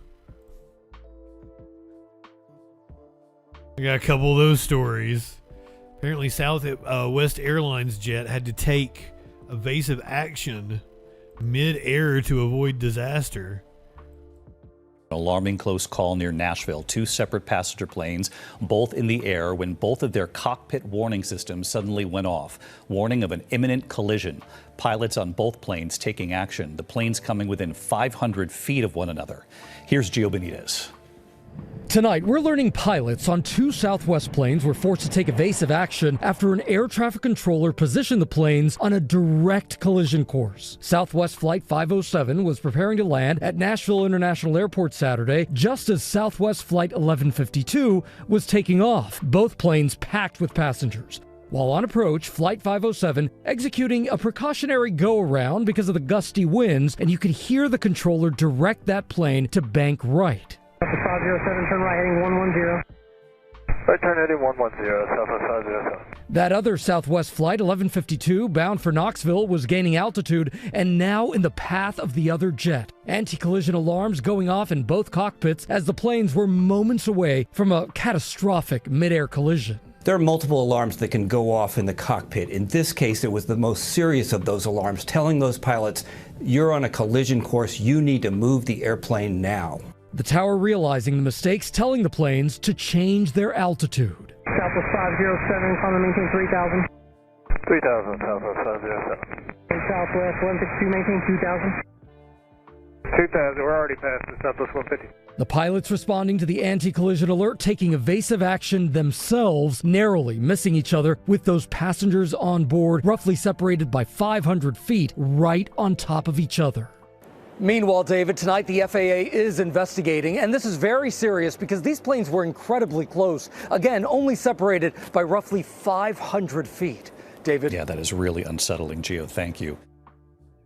I mean, the man was right. It was takeoff and landing, wasn't it? Takeoff and landing. We're about 20 minutes away from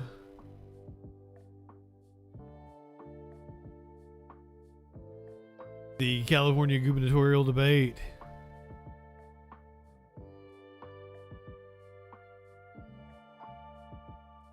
We covered this plane crash on the 420 show. I gave you the update last night where we saw the pilot being dragged out.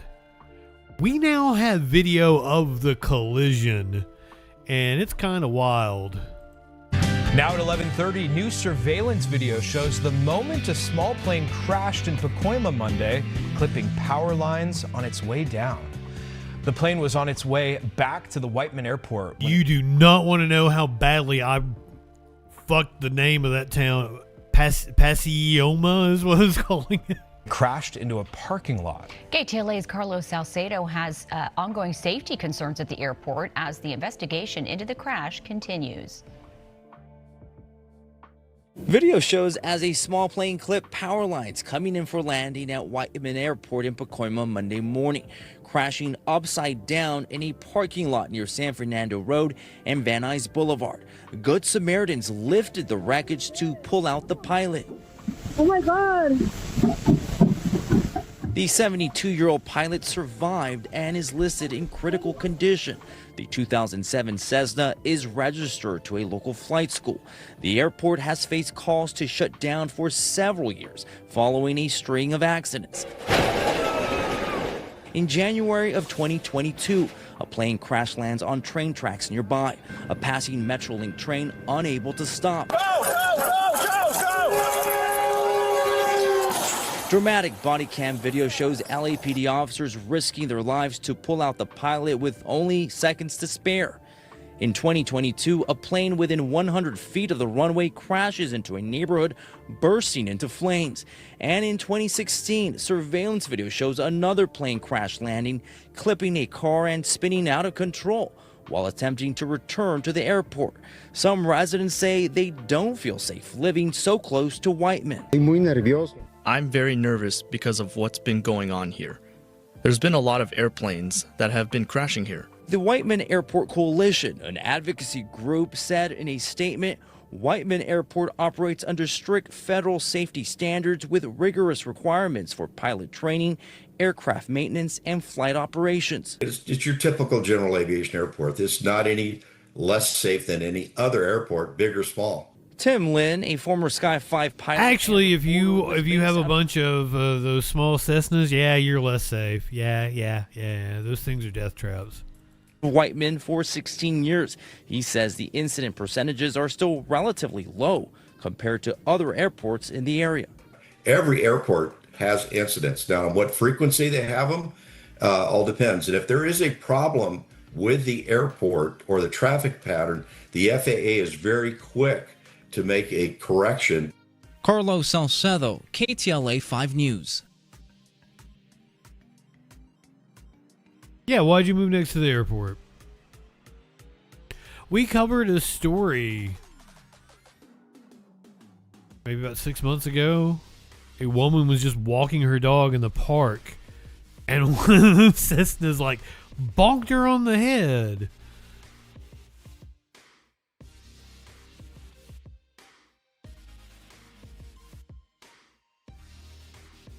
I don't think we ever got an update. Like, she was expected to live or something. Like, it wasn't like fatal.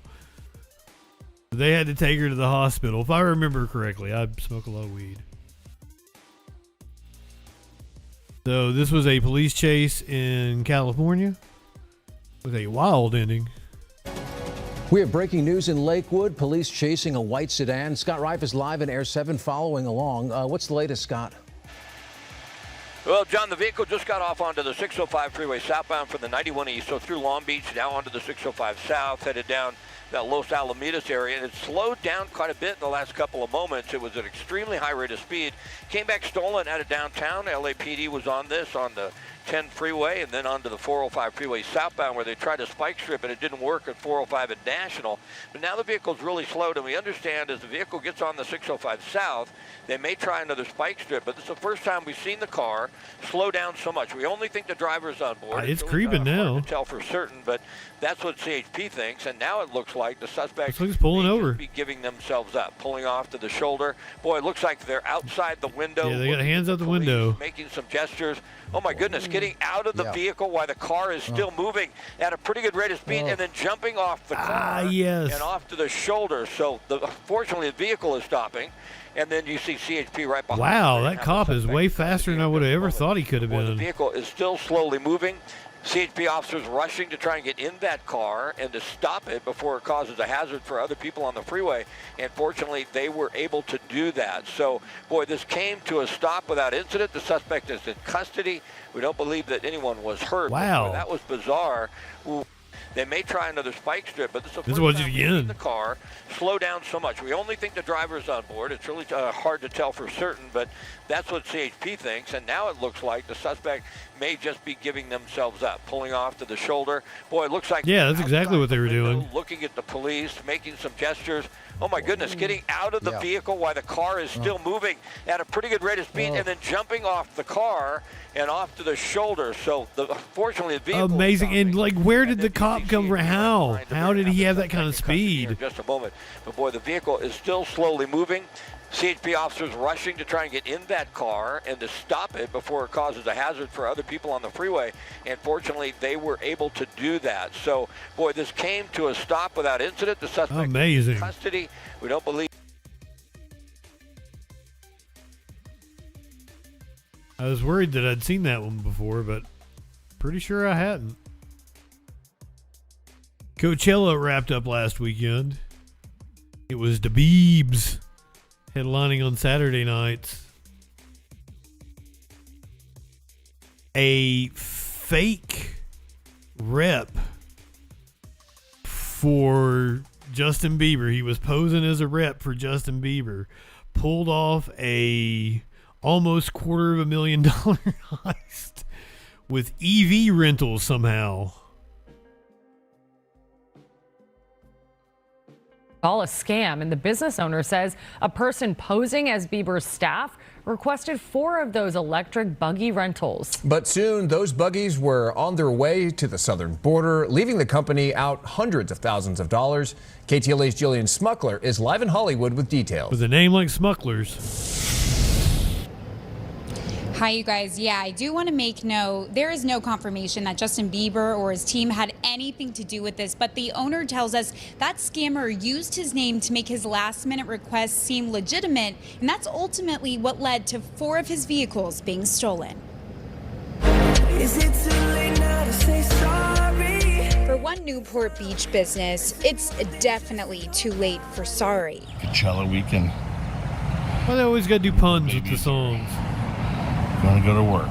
4 electric mokes gone after a scam tied to someone claiming to work for Justin Bieber at Coachella. The night before, we get a phone call for a last-minute request for 4 cars to go to Coachella for the headliners, which is not a out of the ordinary request at all. We've done it a lot of times. The caller claims the cars were to shuttle the pop star between a private villa and the festival grounds. I didn't want to leave the Beavers high and dry. Never thought this would happen. But there were warning signs, including a $20,000 deposit that never came through. I didn't think anything of it because he was scatterbrained and that's normal. And he said his wire got out a little bit late.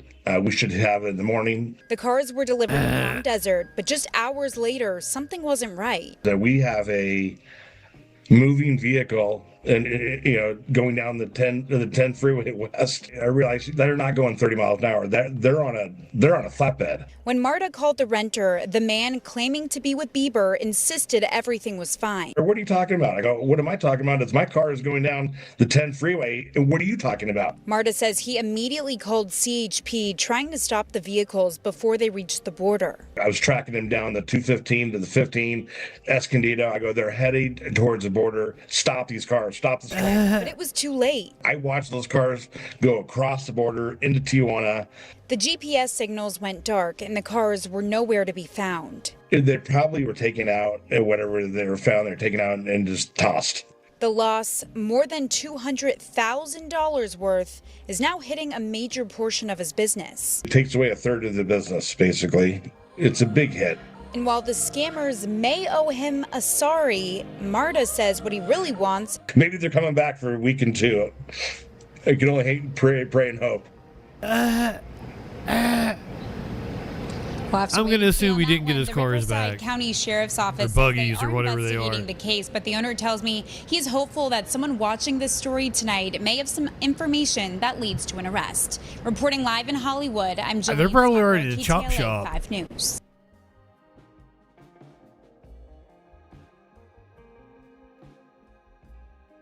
All you gotta do is say you work for Justin Bieber. Yeah, I would think you'd need to have the money up front, that you wouldn't just loan out your equipment without a deposit on it, at least.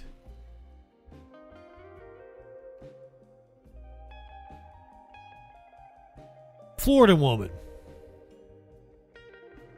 The state of Florida says she's dead.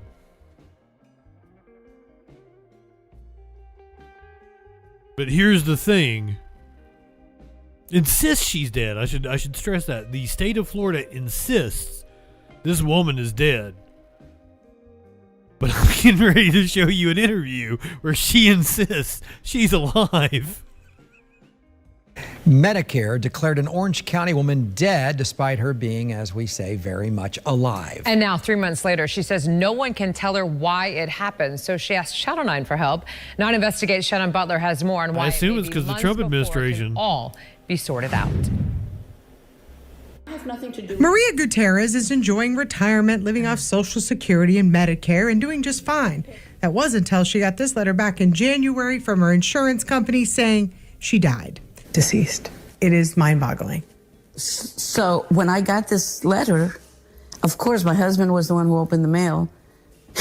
And he makes me read it. And I said, this is ridiculous. But as you can see, the woman is alive and well and sitting right here in front of us telling her story. The same story she has told for the last 3 months over and over again to folks at Medicare, Social Security, and Anthem Insurance without any resolution. I've already signed, an affidavit saying that I'm who I am. I don't know what else to tell you. I don't know how else to prove myself that I'm here. She's still not totally sure why the company thinks she passed, but the biggest clue came when this paperwork from a Brandon hospital showed up, saying her care before her death was more than $200,000. Maria says she's never even been to Brandon Hospital, and sitting here today, she can't tell us whether or not this was a case of mistaken identity theft, or something else. In the meantime, she's paying for medication and her blood work herself, just trying to keep on track with her schedule because her claims were denied based, of course, on her death.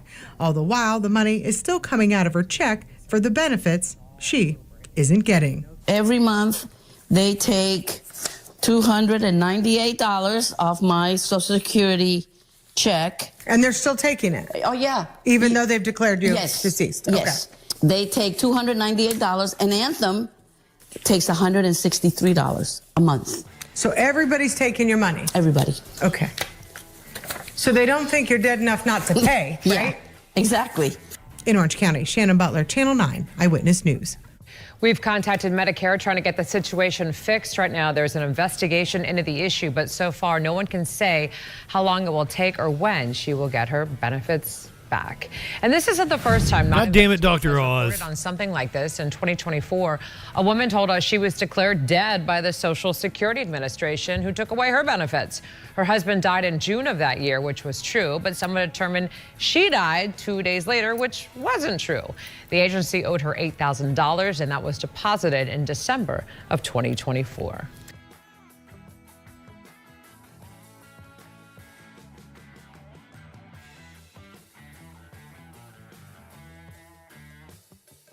We've got about 8 minutes. Let's get one more in. And then we'll go to the California gubernatorial debate.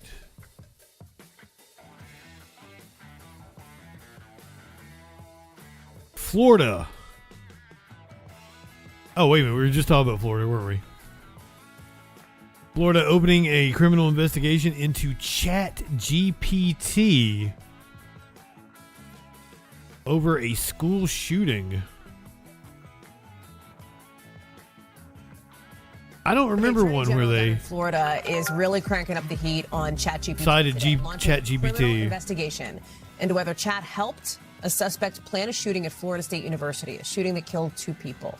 This is a real escalation, with the AG now saying he's subpoenaing OpenAI, which of course owns ChatGPT, saying that Chat gave the suspect advice on what kind of gun to use, what kind of ammo to use, among other things. Watch this.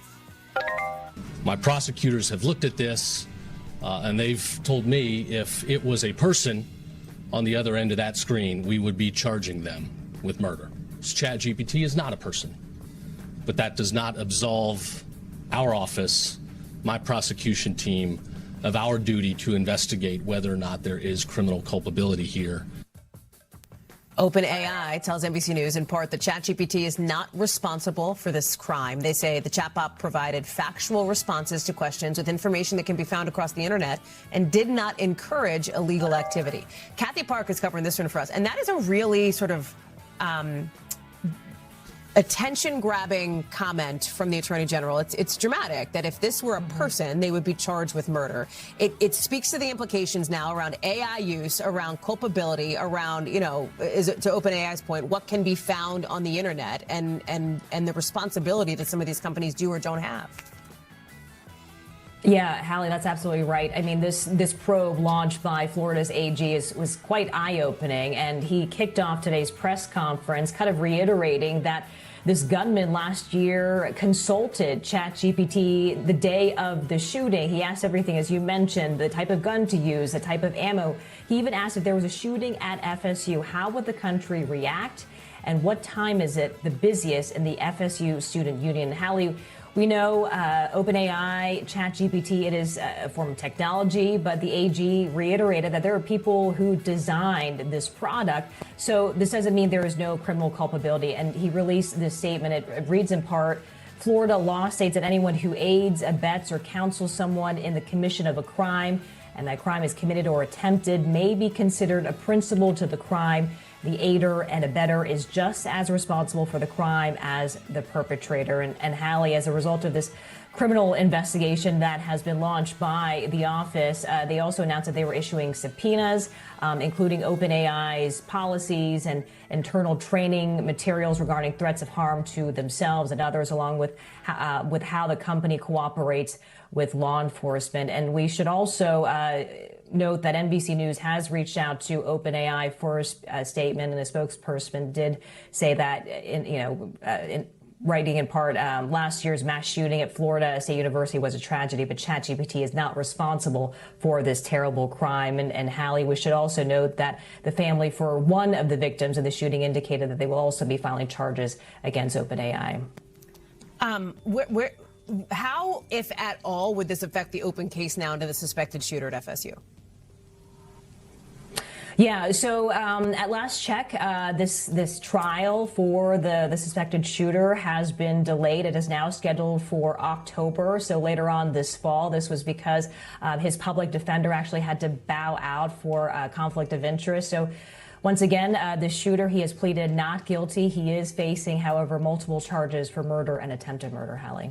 Kathy Park, thank you very much for that. We thank you for watching. And remember, stay updated on breaking news and top Sorry, I didn't realize it was coming. Why didn't I realize it was coming? On our YouTube channel. Shut up, Tom Llama. How did I not see? I was getting ready for the debate. That's how I didn't see it coming.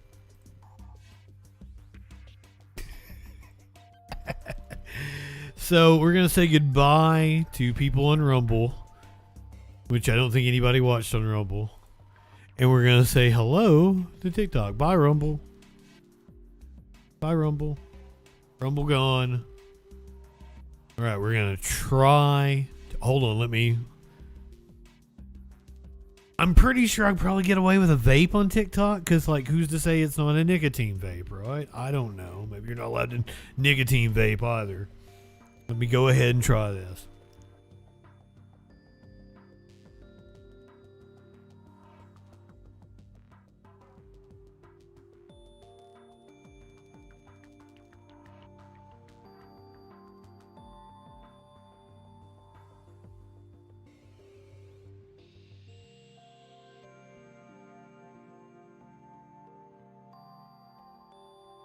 I don't know how I feel about charging. I mean,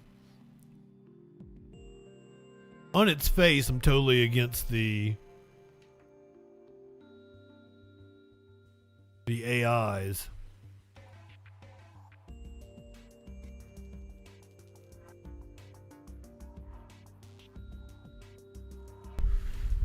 Probably not going to take their side much of anything. But I don't know if I would hold them responsible for a school shooter any more than going to Google.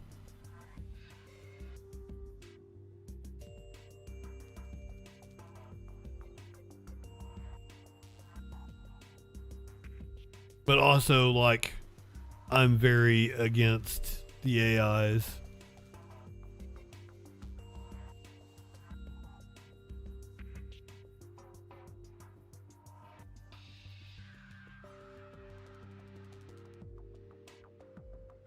So here we go. We're going to turn on TikTok.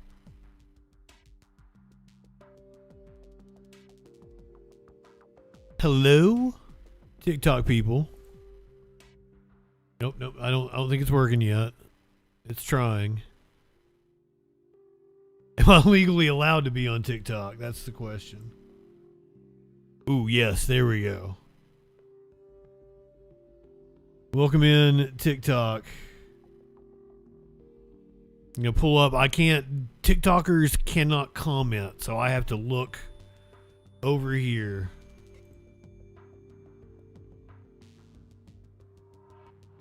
And watch the live stream. Here we go with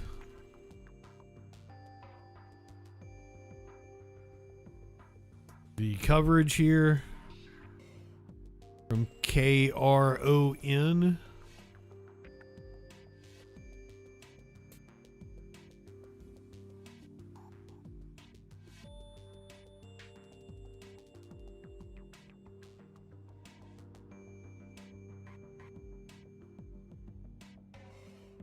Should be starting any second now. Of course, slightly delayed.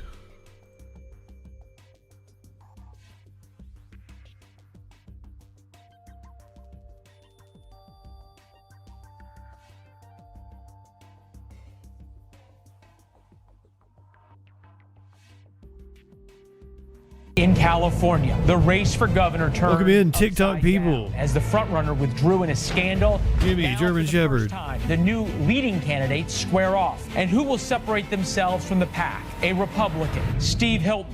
Everyone can see things have gone off track. Life is impossible. Chad Bianca. I see the dysfunction in Sacramento, and somebody has to do something about it. Or a Democrat, Tom Steyer. I want to make sure we're on the side of working people.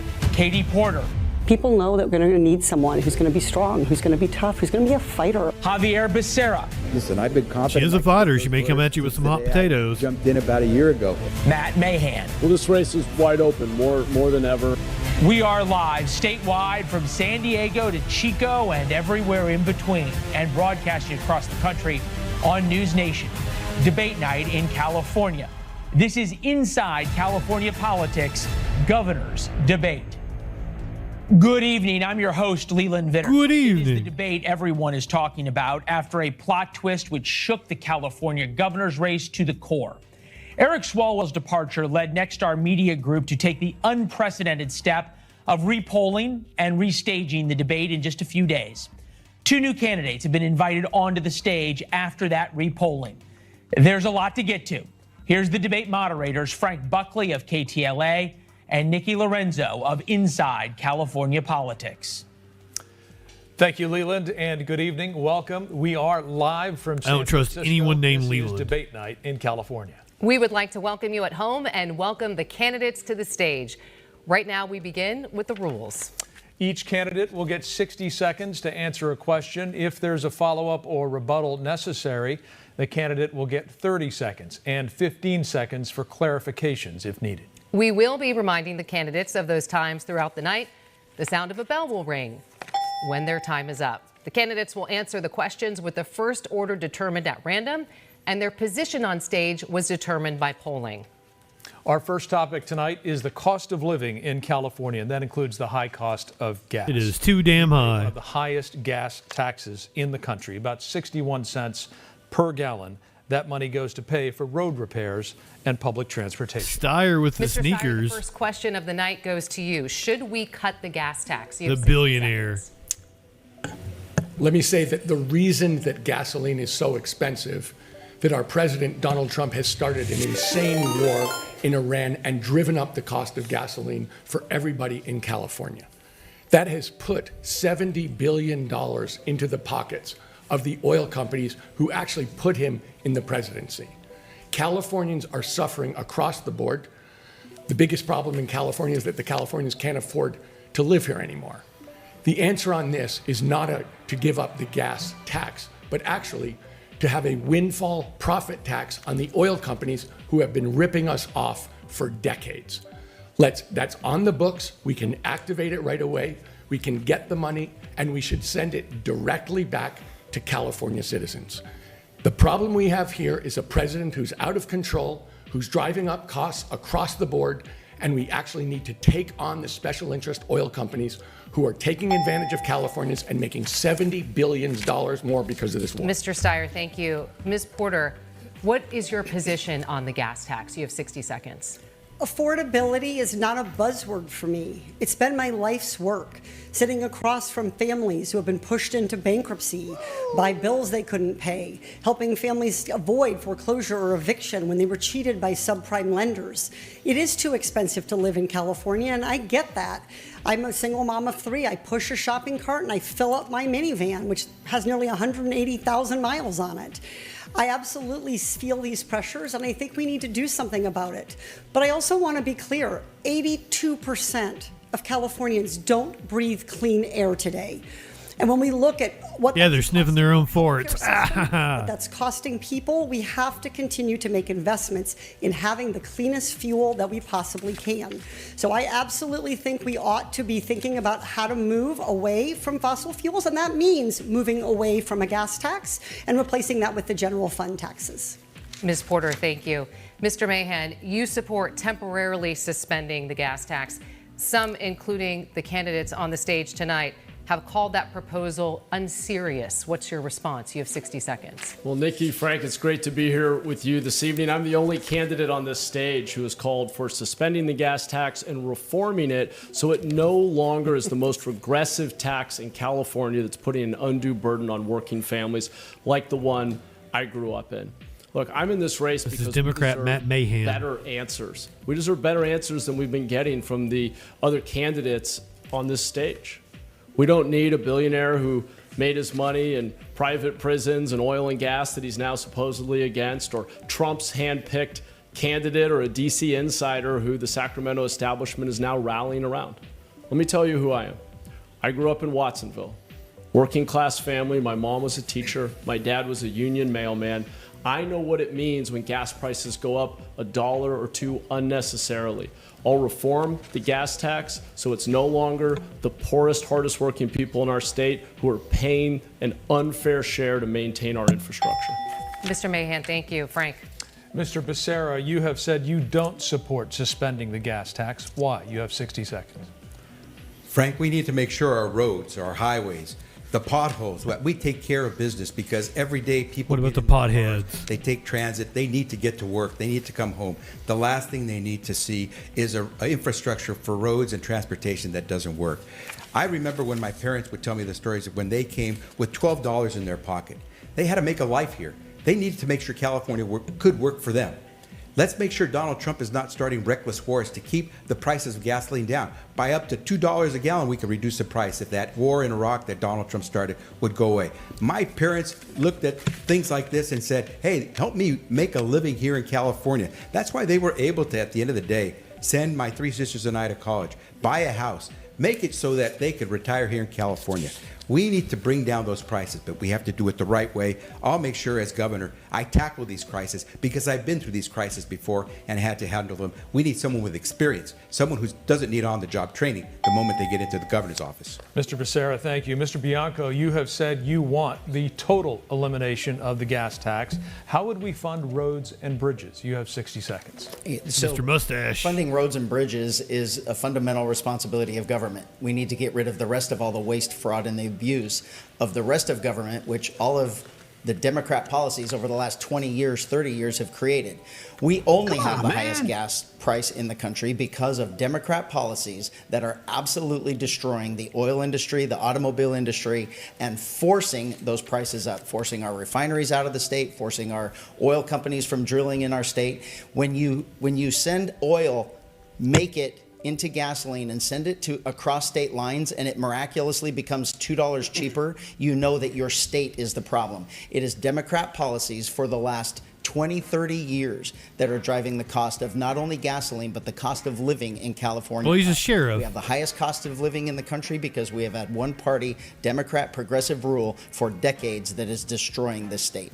Mr. Bianco, let me ask a clarification one more time. How would we fund roads and bridges if you eliminate the gas tax? You have 15 seconds. We eliminate all of the waste, the fraud, and the abuse that's going on where our money is being spent now. The number one responsibility of government is public safety. Number two is infrastructure. And if you look at where California spends its money, infrastructure is way down the line. Don't say that the gas tax is funding our roads, because we have the worst roads in the entire country. Mr. Bianco, thank you. Mr. Hilton, you support I doubt that. the gas tax in half and eliminating carbon climate policies.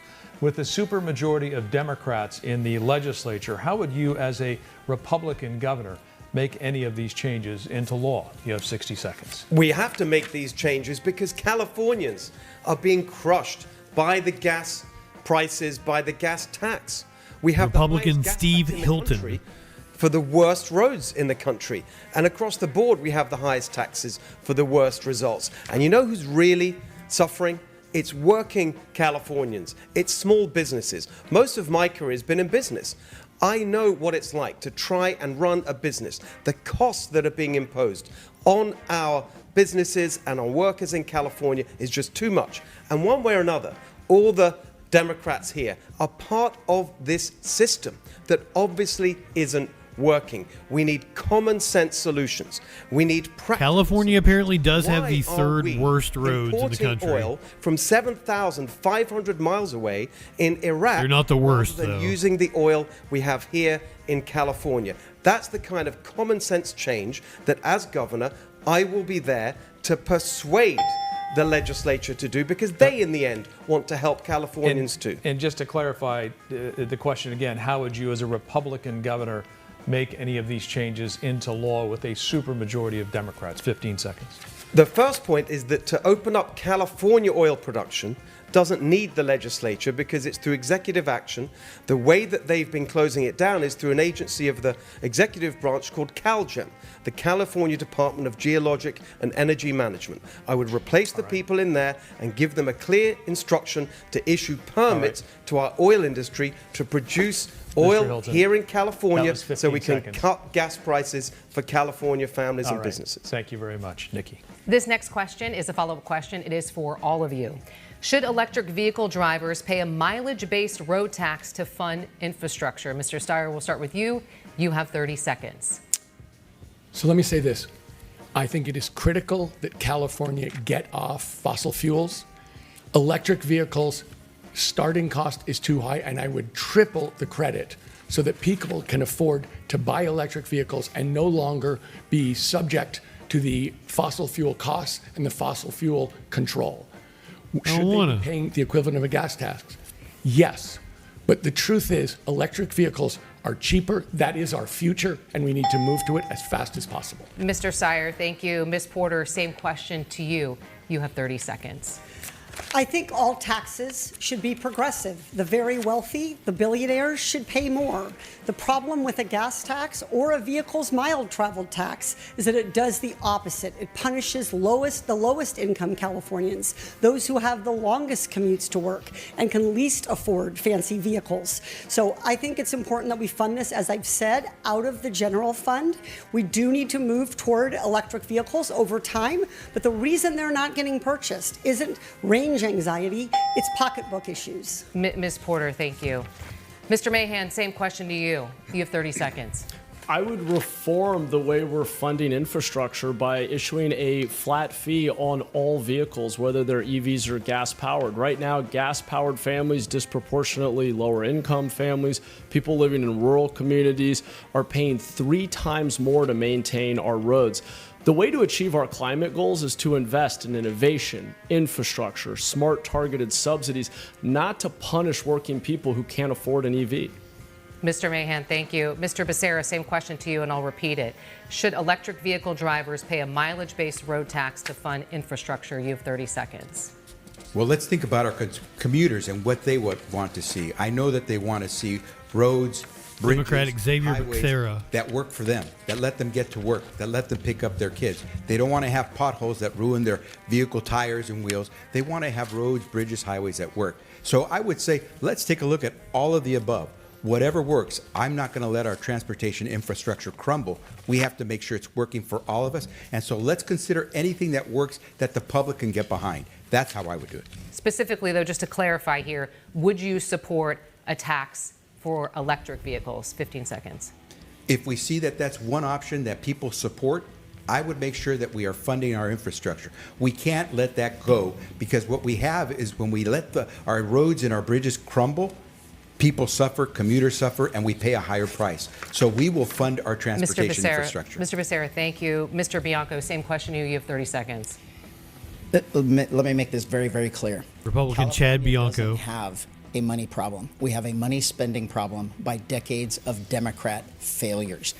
Every answer you've had so far for the California public, they're raising your taxes, they're taking more and more of your money because they refuse to stop their spending. No, I will not support a tax on mileage. No, I will not support a gas tax. It is a government's responsibility to have priorities, and infrastructure is an absolute priority. We are getting rid of all the waste, and we are doing what government is supposed to do. Mr. Bianco, thank you. Mr. Hilton, same question to you. You have 30 seconds. No, we cannot keep going in this direction with Democrats constantly going for their insatiable appetite for more and more taxes, for their bottomless money pit. And now the mileage tax, they want to track you everywhere you drive. No, I would veto that. We need to cut spending. Why do I feel like he should be hosting some show on the BBC? Give relief to families and businesses. My plan is for $3 gas and your first 100 grand tax free. That's what we need to do to make our state Cal-affordable. Mr. Hilton, thank you. Frank. Cal-affordable. Our next question tonight is about an issue we all see every day in California, homelessness. There are 187,000 people experiencing homelessness in the state right now. In a recent Inside California Politics poll, 86% of those surveyed believe the homeless problem has stayed the same or is getting worse. We want to ask a question about Governor Newsom's performance on homelessness. What letter grade would you give him on handling the issue, and what, if anything, would you do differently? Ms. Porter, we're going to begin with you. You recently gave the governor a solid A- when it comes to his overall job. A-? What grade would you give Really? him on homelessness, and what, if anything, would you do differently? You have 60 seconds. I'm a notoriously tough grader, but I would probably give him a B on homelessness. I don't think this has been an easy problem to solve, but I do give him a lot of credit for calling attention to the problem. When he campaigned 8 years ago, he was talking about housing when nobody else was. Our homelessness problem is a direct correlate of our housing problems. We're not going to solve homelessness without bringing down the cost of housing. That's why housing has been my #1 issue since the day I launched this race over a year ago. What I would do differently than Governor Newsom is fund homelessness prevention. It is so much more cost effective and so much more humane to prevent families from becoming homeless in the first place, and making sure that if they do lose their home, that they're able to land in an interim housing or shelter situation. We can't solve this problem because the problem keeps getting worse. For every person we put into permanent supportive housing, somebody else loses their home and takes their place. That's why Californians don't feel like we're making progress despite spending significant money. Ms. Porter, thank you very much. Mr. Mahan, you've given Governor Newsom grades ranging from A to D depending on the issue. What grade would you give him on homelessness, and what, if anything, would you do differently? You have 60 seconds. Well, Frank, look, the assessment does depend on the issue, and I'm going to leave the letter grades to you and all the pundits out there. Let me tell you what we've done in San Jose, because we've created a model for the rest of the state. We've increased trust in local government by 40%, primarily because we have moved thousands of people indoors. I had to take on the establishment within my own party to change the way we were spending our money. We were spending $1 million a door and taking years to build alternatives to the streets. Instead, we built basic, dignified shelter, invested in prevention, and when shelter was available, we required that people come indoors. We've reduced unsheltered homelessness in San Jose by nearly 1/3 over the last 4 years. That's why trust in government in San Jose has increased. It's why fewer people are outdoors. And it's part of the reason that our streets are safer and cleaner. I'm proud of what we've done. I'll demand results from every city and every county in California as governor. I'd like to clarify and ask you one more time to give a letter grade to help voters understand your assessment of Governor Newsom's I usually job come on this indoors. issue. You have 15 seconds. All right, Frank, since you insisted, look, I'll give him a B on Care Court and Prop 1 and many of the important initiatives that he championed where I've been proud to stand with him. I'm going to give us all, though, a D on implementation. San Jose has led the way. A few other places have, but we have not delivered the results people deserve. Thank you very much for the letter grades. Mr. Becerra, we haven't seen you issue a letter grade on Governor Newsom's overall performance. What grade does he get on homelessness, and what, if anything, would you do differently? You have 60 seconds. Frank, I would say that the governor has made efforts. We've seen him come down to Los Angeles, actually go out and try to clean some of the streets. On effort, I would give him an A. Here's what I would do that's different, though. I would focus on accountability. I would make sure we're sending billions of dollars down to the local communities, to our cities and our counties, that we would demand accountability for the dollar that we're going to give them. We need to see results, and results are what you see on the streets. We need to pull folks up, help get them back on their feet, and that's what I would do. But what I will tell you is my principal job as governor, and I'm glad to hear other people are saying this, is I'm going to keep you housed. If you are in a home right now, renting or owning, if you lose your job unexpectedly, or you have a medical emergency, and now you're about to become homeless as a result of that now unaffordable expense, tell me what you need. How can I help you keep your home? Because I need a it costs house. so much more money to pick you off the streets, provide you with the assistance in the shelter, than it does to keep you in the home that you're already paying for. Mr. Becerra, Can I have a house? let me ask you a follow-up question. You're saying that anyone who needs housing assistance, you will help them. That means the government will help them. How much is that going to cost? And He where said does just that call money him. come from? You have 30 seconds. Yeah, Frank, we spend billions, tens of billions of dollars right now to try to pull people off the streets. Do you think it's working? It would cost us a fraction of that amount to help someone who temporarily lost their job stay in the home. If they, for 2 or 3 months, fall behind on the rent, they don't get kicked out because He we ain't try to wrong. support them. A zero-interest loan. You can keep them in their home. I save a lot more money by keeping them in the house than watching them hit the streets and then try to find them and pick them up. Far more expensive. Mr. Becerra, thank you. Nikki? Mr. Bianco, you have been very critical of Governor Newsom. What grade would you give him on homelessness, and what would you do differently?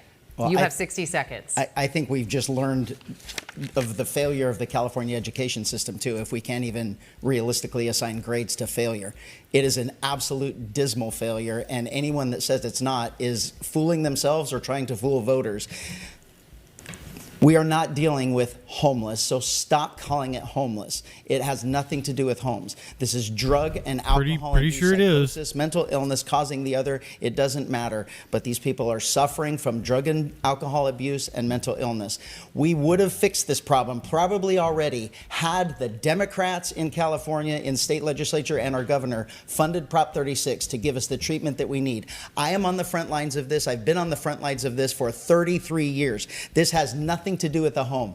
Until we actually start caring about these people, It really does. compassion, to look them in the face and tell them that you're going to walk by them and ignore them, if that's what you're going to do, you're just a part of the failure of government. We are going to deal with this for what it is. It is not homes. Mr. Bianco, I just want to clarify here the second part of the question. If you're elected governor, what would you do differently? You have 15 seconds. Every single bit of the money going to nonprofits and NGOs for homeless ends the day I take over.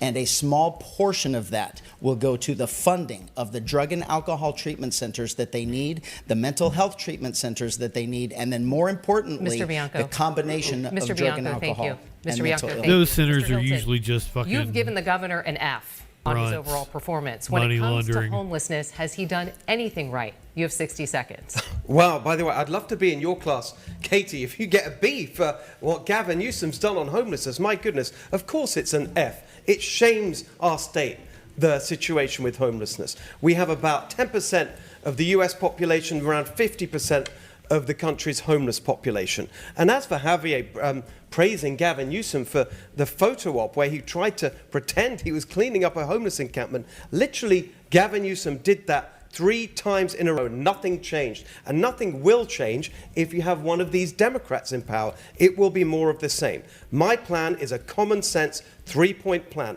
Number 1, it is illegal to live and camp on the streets. We need to enforce the law. Number 2, we need to get people into the drug treatment that they need, and it cannot be a choice. Number 3, we need to get people the mental health care that they need instead of the barbaric situation we have right now in California as a result of these Democrat policies, where the main place where we're treating people with mental health problems is jail. That has to change. Mr. Hilton, thank you. Ms. Porter, Yeah, we need Sarah, I'll let you respond, but I just want to clarify Medicare for all. the second part of my question. Do you think the governor has done anything right on homelessness? I'll give No, you 15. everything has taken us in the wrong direction. That's why we spend, what is it, the state auditor found, $24 billion of our money spent on homelessness. They have no idea where it went because it's going into these non-profits and crony developers that are, instead of solving the problem, they are profiting Okay, Mr. off these Hilton, Democrat thank you. Your time is up. policies. Thank you. Ms. Porter, I'll allow you to respond. You have 15 seconds. If you were in my class, Mr. Hilton, you would learn in my bankruptcy and consumer protection class that the majority of homeless people in California are actually working. They're not just people on the streets. It's not just people with mental illness or people with drug or substance use problems. It's also families who are fleeing intimate partner and domestic violence. It's people who are double and tripled up. It's people who are living in their cars on our college campuses. Homelessness comes in a lot of different forms, and if we don't see the whole problem, if we demonize them from one perspective, we'll never be able to solve this problem. Ms. Porter, thank you. Mr. Becerra allowed you to respond to Mr. Hilton there. You have 15 seconds. Well, it's interesting to watch someone who has served as a talking head on a Fox News program telling us how government should run when he never has run any government in his life. And it's fascinating to see that he can do all these things when he's talking about not collecting any revenue to be able to do any of this work. It doesn't add up. The math doesn't work. But then that's what happens. You can be a talking head and not worry about the consequences of what you do. Mr. Becerra, thank you. Mr. Steyer, the last time you were asked to grade Governor Newsom, let me ask this question. Okay. We know you have a lot to say tonight, and we have a lot to get to. So let me ask you this question here. Mr. Steyer, the last time you were asked to grade Governor Newsom, you passed, saying that you hadn't followed his record closely enough. Are you ready to give him a grade on homelessness? And what, if anything, would you do differently? You have 60 seconds. So I'd give the governor a B- on this. And I want to start with a simple statement, which is no one gets well on the street. What I would do is make sure to keep as many people off the street, and if they're on the street, to get them off as fast as possible. Because only 1 in 7 people who becomes homeless starts with a serious mental health problem, either bipolarism or some sort of substance abuse. But being on the street itself is such a stressful, vulnerable, dangerous place that it creates mental health problems for many people. That's why I'm in favor of emergency interim housing. Getting people into one room with a key, shared laundry and food. You don't have to be clean, and you can bring your animal. We need to get people off the street. And let's remember this. We want cities to be walkable and safe. We want kids to be safe walking down the street. Cleaning up this problem gives us a chance to rejuvenate our inner cities, to make them vibrant, and a place where we're going to build more housing and put more people. And Mr. Steyer, I just want to clarify that last part when you said get people off the streets and into housing. Is that something that you would force them to do? Well, let me say this. The point about emergency interim housing is this. People want to go to it. This is something that actually is designed to meet their needs, as opposed to the huge shelters or waiting 7 years to get them into permanent housing, which costs, Matt Mahan was saying it costs $1 million a key, and the numbers I've heard of between $750,000 and $1 million. Being homeless for 7 years is an incredibly dangerous thing to do, and it's the most compassionate thing we can do, is to provide the interim housing that gets people to places they want to be. Mr. Steyer, thank you. Mr. Mahan, I'll let you respond since he invoked your name and called out the figure there. Yeah, thanks. Well, look, it has cost $1 million a door. I can show you the receipts from projects that have been approved across the Bay Area. It's worth keeping in mind, the only housing Tom Steyer's built has been private prisons and ICE detention centers. Here's the truth. The reality is, when you build interim housing, and what Tom's pointing to is the San Jose model. We've built interim housing, dignified alternatives to the streets. 70, 80% of people have been willing to come indoors. There's also a share of folks who are out there who are unwilling or unable to come indoors. Mr. Mahan, we have to be able to mandate treatment. Mr. Mahan, thank you. Mr. Steyer, I'll give you 15 seconds. So let me say this. My wife and I started a nonprofit bank to basically go in and support the people who can't get financing from normal banks. We have financed 17,000 low-income housing units. We have made sure that every loan is measured. What Bianco just do? Impact on the community, either in terms of economic growth or environmental sustainability, and we don't make a dime out of it, and we absolutely never will. Mr. Steyer, thank you. Now we would like to ask a question about each of your individual campaigns. You will have 1 minute to answer this question. Mr. Mahan, we will start this round with you. Artificial intelligence is replacing jobs in every industry. Your campaign is supported in part by billionaire tech executives.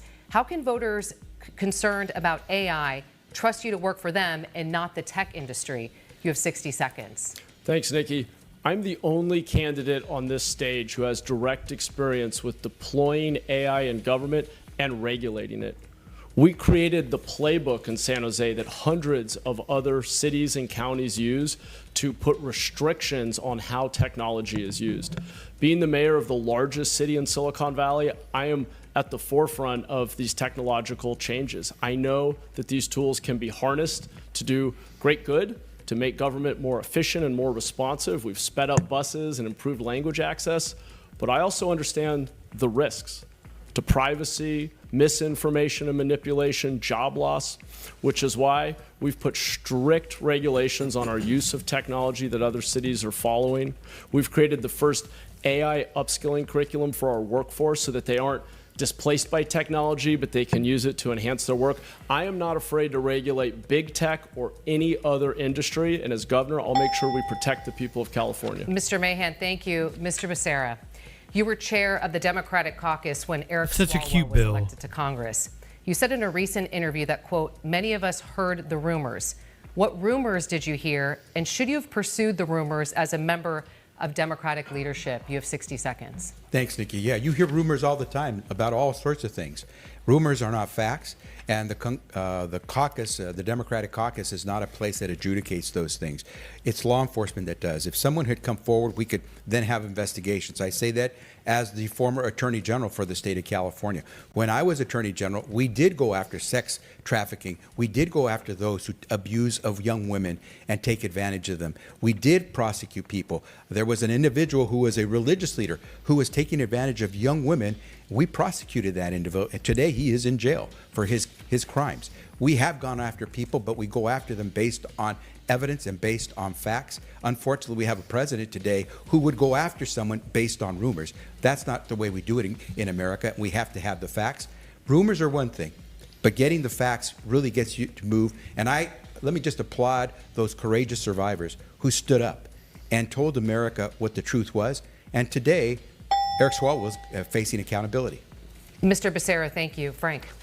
Mr. Bianco, you took an unprecedented action recently, seizing 650,000 certified ballots by your own county election officials as part of an investigation into election fraud because of an allegation by one group. The California Supreme Court has ordered that investigation paused for now.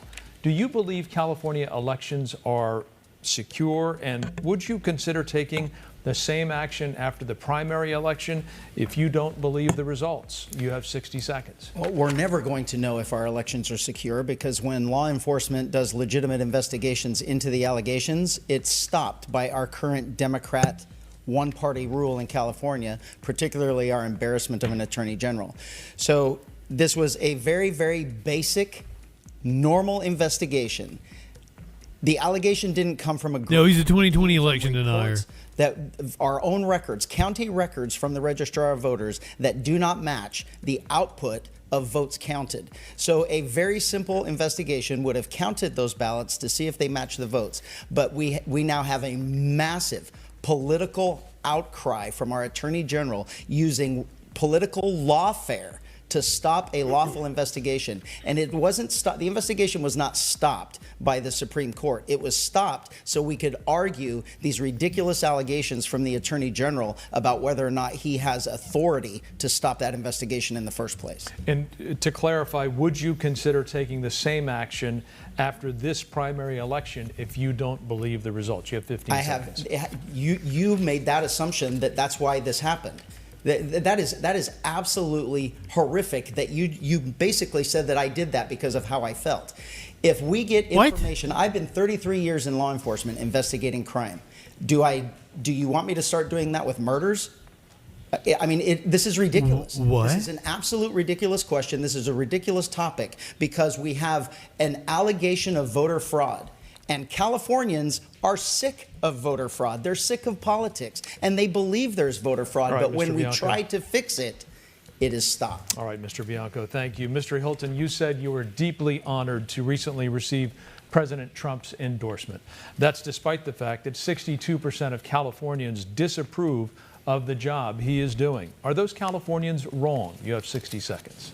One of the proudest days of my life was the day I became an American citizen. It happened in a ceremony right here in San Francisco.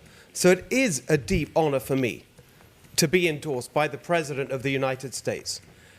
And here's the thing that's going to help every Californian when I'm governor, is that we will have a constructive relationship and partnership with the federal government I can't believe he endorsed this guy, not Bianco, but this guy was on Fox News, so. In that situation, so that we can make things better in California, work with the president and his administration to manage our forests better, to harvest the timber so we can build the single-family homes we need for young families, to work to increase California energy production as he wants to do, so we can lower gas prices, to fight the fraud in our government so we can cut spending and cut taxes, to work to enforce our immigration laws in all these areas and more. It will benefit every Californian to have a governor who is a partner on these issues with the president and his team. Much.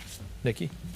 Mr. Steyer, you are the only billionaire in this race. According to reports, you and your wife paid $5.4 million in federal taxes in 2024. You have said repeatedly, quote, tax me more. How much more should you be paying? And there's nothing preventing you from paying more. Have you? So you have 60 seconds. So let me say this. I'm the only billionaire on the ballot, Nikki, but I'm not the only billionaire in this race. The billionaires and corporations are spending big in this race to oppose me and to support the other people on this stage. In 2024, corporations spent $540 million to lobby in Sacramento. They are literally spending tens of millions of dollars against me. I'm the billionaire who wants to tax other billionaires. I'm the billionaire who's taking on the electric monopolies and trying to break up their power. I'm the billionaire who wants to tax the oil companies and make polluters pay. So when you say I'm the only billionaire in the race, yes, but I'm the person who is the change agent in this state. I'm the person who's taking on the funded corporate interests who are driving up costs for Californians in every place. No one wants to take them on. I'm doing it. They're spending tens of millions. And let me say this. On Earth Day, the oil companies dropped $5 million today against me to fight me on Earth Day. Thank you very much. Mr. Steyer, thank you. And I just want to clarify for people watching this right now, two parts of the question. You said tax me more. How much more? And there's nothing preventing you from paying more taxes, have you? My wife and I have said that we will give the bulk of our money away while we're alive and in the process of doing that. But me paying more taxes is not the answer. I've said I believe you people can say should. that again, Tom. Wait, no, Mr. Steve, Hilton, let me finish. Mr. Hilton, I've said one person putting more money into the system. Mr. Hilton, if you guys are both talking, people at home won't be able to hear you. So if continue, one Mr. person Steyer. puts more money into the government, that doesn't solve it. We need structural change. And in every one of the places where Californians are being ripped off, where it's impossible for them to make rent at the end of the month, Mr. Steyer, I'm taking on the special interests, and they're fighting back. Mr. Steyer, They're the person who are Mr. coming Steyer, after me thank because you. they're scared of me. Mr. Steyer, thank you. Frank. Ms. Porter, you've acknowledged that your interactions with an aide and with a reporter captured on videos which went viral were, in your words, a bad look. Oh, And that you interview could have was done hilarious. better. What have you done to address those concerns? And as a person who frequently speaks about being a parent on the campaign trail, what would you tell your own kids if they ever faced a boss like that? You have 60 seconds. I apologized that day to that. Oh, snap. The fuck? It was just getting interesting. What the hell?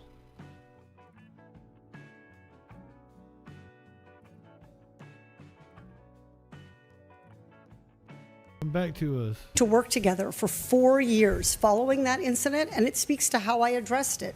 I work hard with my team to deliver for Californians, things like free COVID testing in the first weeks of the pandemic, things like cracking down on pharmaceutical price gouging, calling out a bank CEO for the fact that their employees couldn't pay for housing. All of my accomplishments have come from my team, and I would say that if somebody is treating you rudely, you should speak up. And that's what I would want my children to do. And that's what I did when I was being pushed again and again and again to kowtow, to give in and defend Donald Trump when he was engaged in despicable actions. I wasn't going to do that for that reporter, and I will not do it as governor. Ms. Porter, thank you very much. And with that, we're going to take a short break. When we come back, we're going to ask the candidates about an exclusive report that shed new light on a battle between California and the Trump administration. You are watching Debate Night in California. This Is this a difficult watch for anybody? Whew. None of them are likable, are they? Like, just on a personal level, not a single one of them is likable in any way. Becerra is probably the most likable. Thoughts from the chat?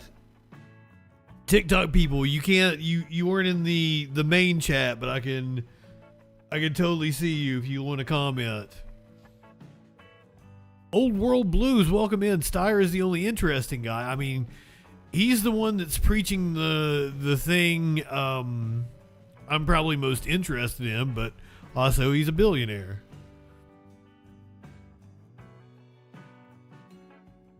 Also, like, he made his money from something that like private prisons or some shit, wasn't it?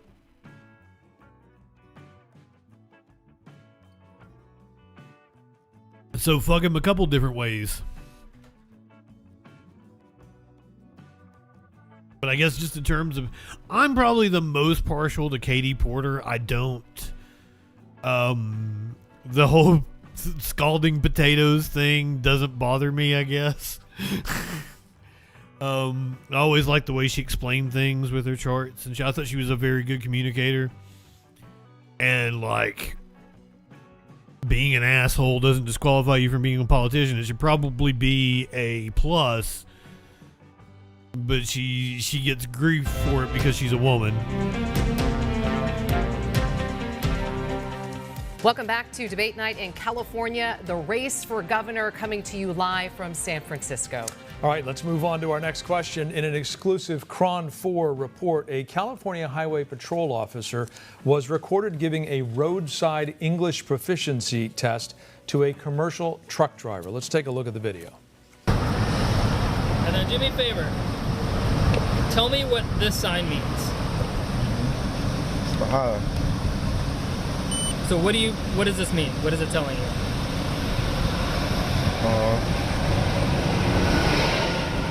What does this sign mean? This video is captured following the U.S. Department of Transportation withholding $40 million in funding, saying California is the only state in the country that refuses to ensure big rig drivers can read road signs and communicate with law enforcement. Mr. Becerra, we begin this round with you. Should the CHP be giving English proficiency tests to truck drivers? And if not, would you as governor push back against the Trump administration on this policy? You have 60 seconds. I would definitely push back on the Trump administration on, again, a reckless policy. I would make sure that that officer understands that he cannot discriminate against any driver without having a basis to do so. I understood a little bit of what that individual was trying to say. I couldn't see the signs, but it certainly sounded like he was trying to describe what that particular sign was trying to represent. And so we have to be very careful that we're not profiling consumers in California, drivers in California. It is against the law. And our police officers, while they try to do the best job of keeping safety, have to understand they have to abide by the rules. I hear Bianco fuming. Every motorist the same way. And so if that officer had some basis to be qualified, let's take a look at that. But let's not find that people are being discriminated against because of what they look like. Is that officer asking everyone he pulls over to explain those road signs, or is he asking only people who look like me? And if he's doing that, then he's violating the law. And I just want to clarify, do you think CHP should be giving English proficiency tests? As far as I know, the Academy does not train CHP officers to be giving English proficiency exams. So that officer has some explaining to do. Mr. Becerra, thank you. Mr. Bianco, you are the only law enforcement officer on the stage tonight. Should this type of roadside testing become standard practice across California? And what should happen to drivers Let's see what we're going to get here. Fail? You have 60 seconds. Well, we have to, first off, acknowledge that we actually do have rules and we actually do have laws. And if they are not abiding by those laws, acknowledge him. Is giving them driver's licenses when they do not qualify for those driver's licenses, and we're sending them out onto the streets. We also have seen several horrific accidents that were attributed to people that did not understand English or that could not comprehend the road signs or the street signs that they were supposed to be abiding by.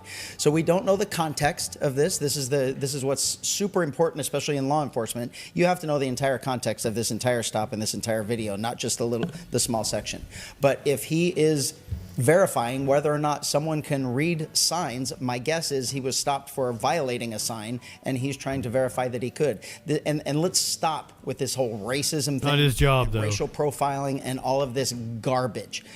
We have to get over this. You either violated the law or you didn't. End of story. Consequences for bad behavior. Mr. Well, this is the cop is violating the law. Full That's compliance with what the was federal laid out. standards for truck drivers. You have 60 seconds.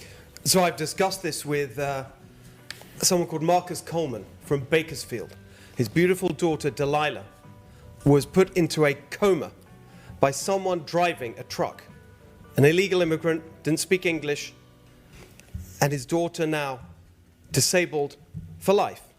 That's what we're dealing with here. It is completely ridiculous. What we're dealing with here is an emotive people argument. driving on our roads who can't understand road signs and can't speak English. So yes, of course, and I've discussed this with my friend Sean Duffy, the Transportation Secretary, we will not be issuing commercial driver licenses when I'm governor to people who are illegally here and who don't speak English. That is obvious common sense. Mr. Hilton, thank you. Frank. Mr. Steyer, where do you draw the line on this? Should language proficiency for truckers be strictly enforced, even if it means that some of them will probably lose their jobs? You have 60 seconds. Look, I agree with what was said, which is we don't know the context of this stop. But what I can say is this: racial profiling is illegal. And in fact, picking on people based on the color of their skin in the state of California is illegal. I have a program for ICE that involves prosecuting them for racial profiling, prosecuting them for violence against Californians and the supervisors, studying, investigating their detention centers, having my legal defense supervisor. funds for people who've been kidnapped and put in those detention centers, and a Know Your Rights PR campaign. Listen, what we're talking about here is whether police officers and the criminal justice system treats people fairly based on the color of their skin. I will say this: Donald Trump posted against me last week because I said ICE has to obey the law in California. The head of ICE posted against me, but I'm not going to step back, because the truth is, racial profiling is illegal, violence is illegal, and the governor of California needs to stand up for Californian citizens every time. Mr. Steyer, thank you. Ms. Porter, same question. Do you believe that English proficiency, language proficiency should be strictly enforced for truck drivers? You have 60 seconds. I would absolutely fight the Trump administration, because the job of the California governor is to protect Californians. And right now, that includes protecting them from Donald Trump. Protecting Californians also Democrat Katie Porter. enforcing traffic laws. And we've seen sometimes a need for oversight in California. For example, we have seen that the Department of Motor Vehicles was not enforcing rules around DUIs and drivers who had convictions for that. I am stunned that Mr. Bianco would say to Black and brown Californians and immigrants who are being terrorized and racially profiled that you have to get over racism.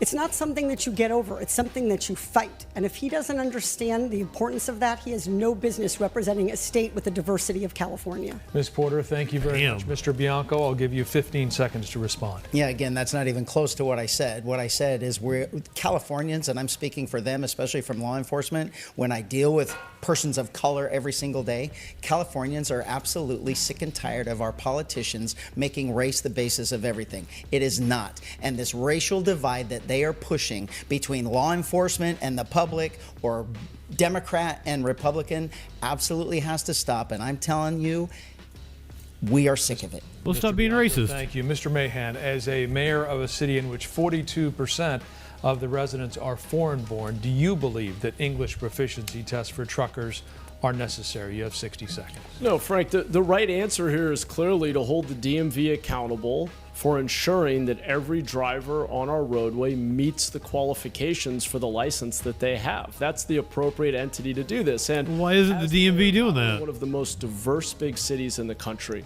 but the safest big city in the country. Let me tell you what creates real public safety. It's rooted in trust. when people trust the law enforcement officers who serve the community. Never It trust a means cop. that residents are more likely to report crime, to serve as witnesses, to provide evidence. We made San Jose the safest big city in the country by building that trust between law enforcement and the community that they serve. That will be my priority as governor, but we should never lower the standard that agencies like the DMV enforce. As governor, I will also ensure that every state agency lives up to its responsibility. Clarification, English proficiency, 15 seconds. Exams? The DMV has exams, and it's not about whether or not you speak English. I represent one of the most diverse cities and the safest city. What the DMV is responsible for doing is not testing how good your English is, it's whether or not you're a safe driver who understands the rules. All right, Mr. Mahan, thank you. Nikki? This is another round where you will all be getting the same question. We're asking for a yes or no answer here. If you do not finish in the top 2 on June 2nd, will you endorse your party's nominee? Mr. Steyer, we will start with you. Yes or no? Yes. Do you want me to go to elaborate, or is it just yes? Yes or no? Yes. Yeah, I said yes. Thank you, Mr. Steyer. Ms. Porter? Well, it's a jungle primary, so there's not really a party I guess nominee. we are going to let you elaborate, so I'll go back to you, Mr. Steyer. I'll give you 15 seconds. Let me put it to you this way. If there's a Republican in the race, that Republican will be supported by and also supporting Donald Trump. Donald Trump is raising our gas prices. Donald Trump is kicking 1 to 3 million people off Medi-Cal. Donald Trump is he is trying to punish California every way he can, and the people who are supporting him are also supporting ICE.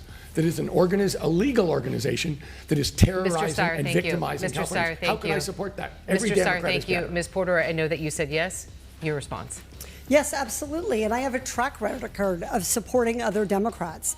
Mr. Steyer likes to talk about his giving pledge, but what he's done with his own money is more give me an opportunity to be the governor.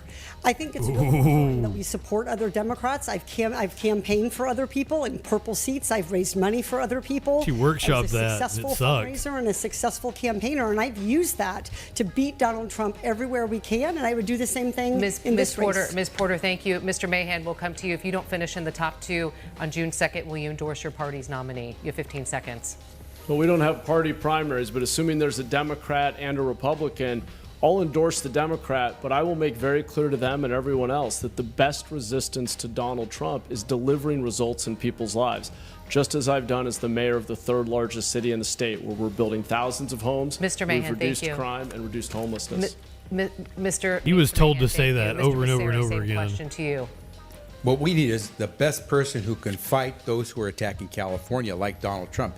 Someone who's actually taken on Donald Trump, not just fought, but won.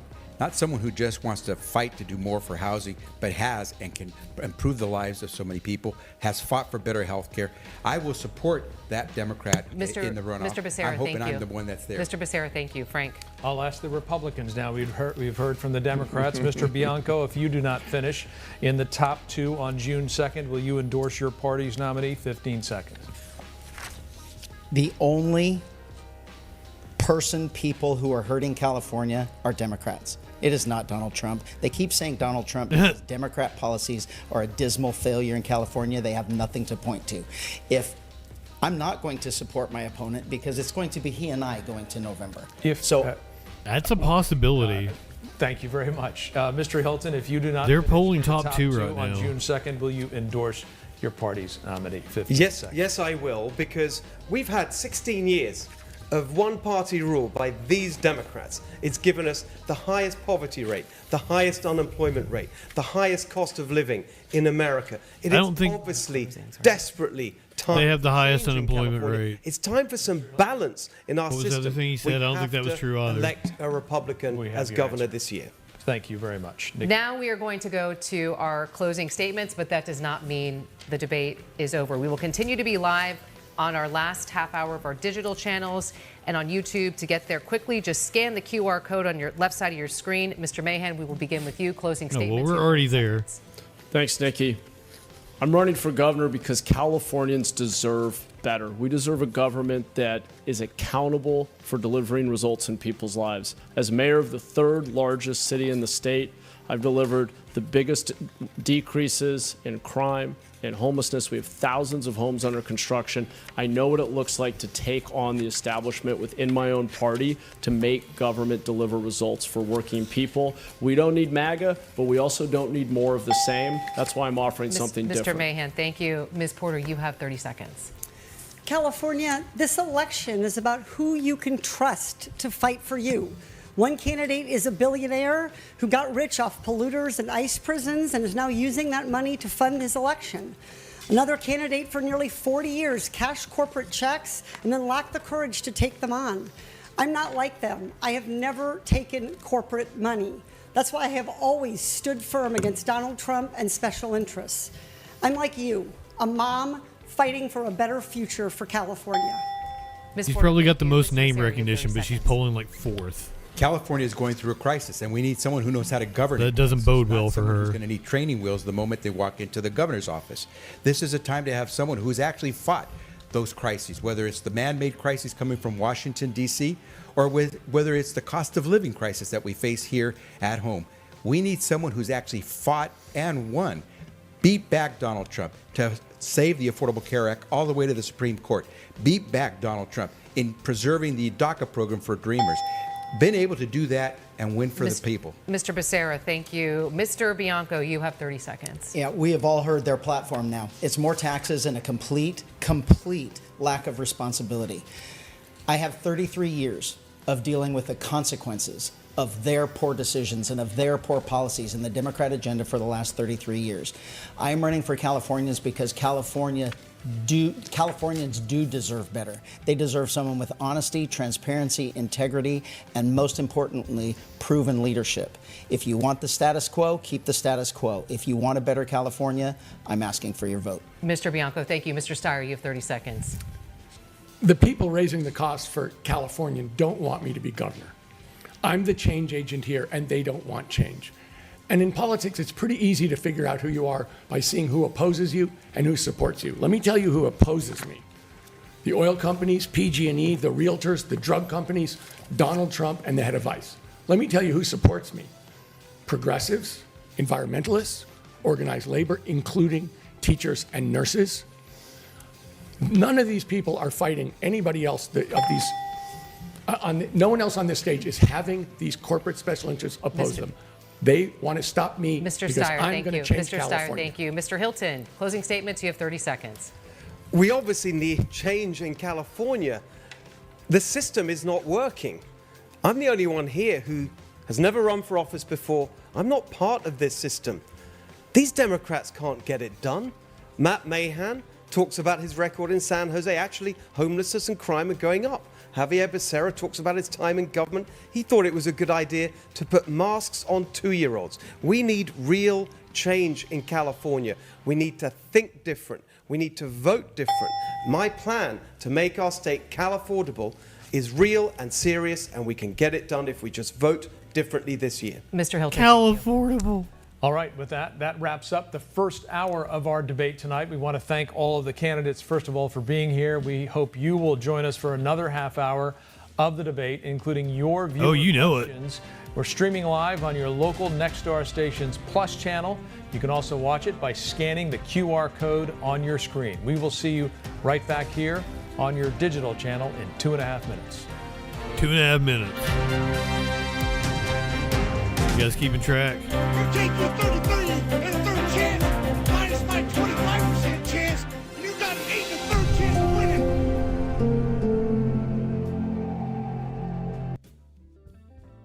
We'll probably have a little break here, yeah.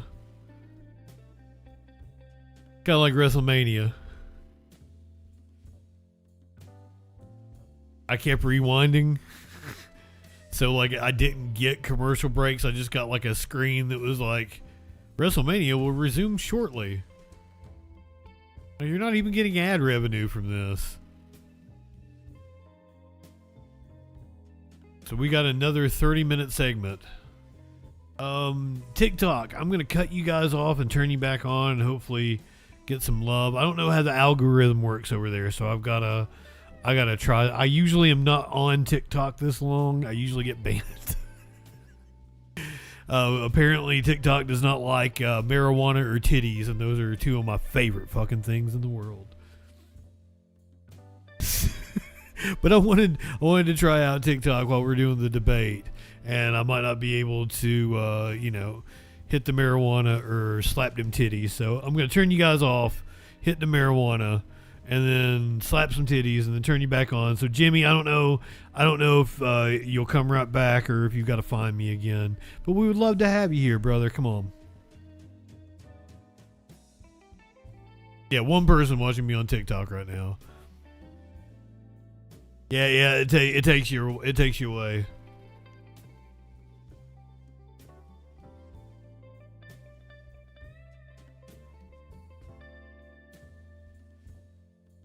Yeah, it's been too long since I slapped a titty. A titty slap! What the? Give me those titties, come on now.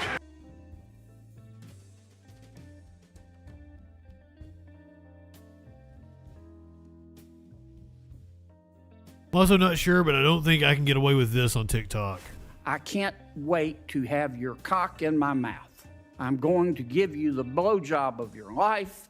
Then I want you inside of me.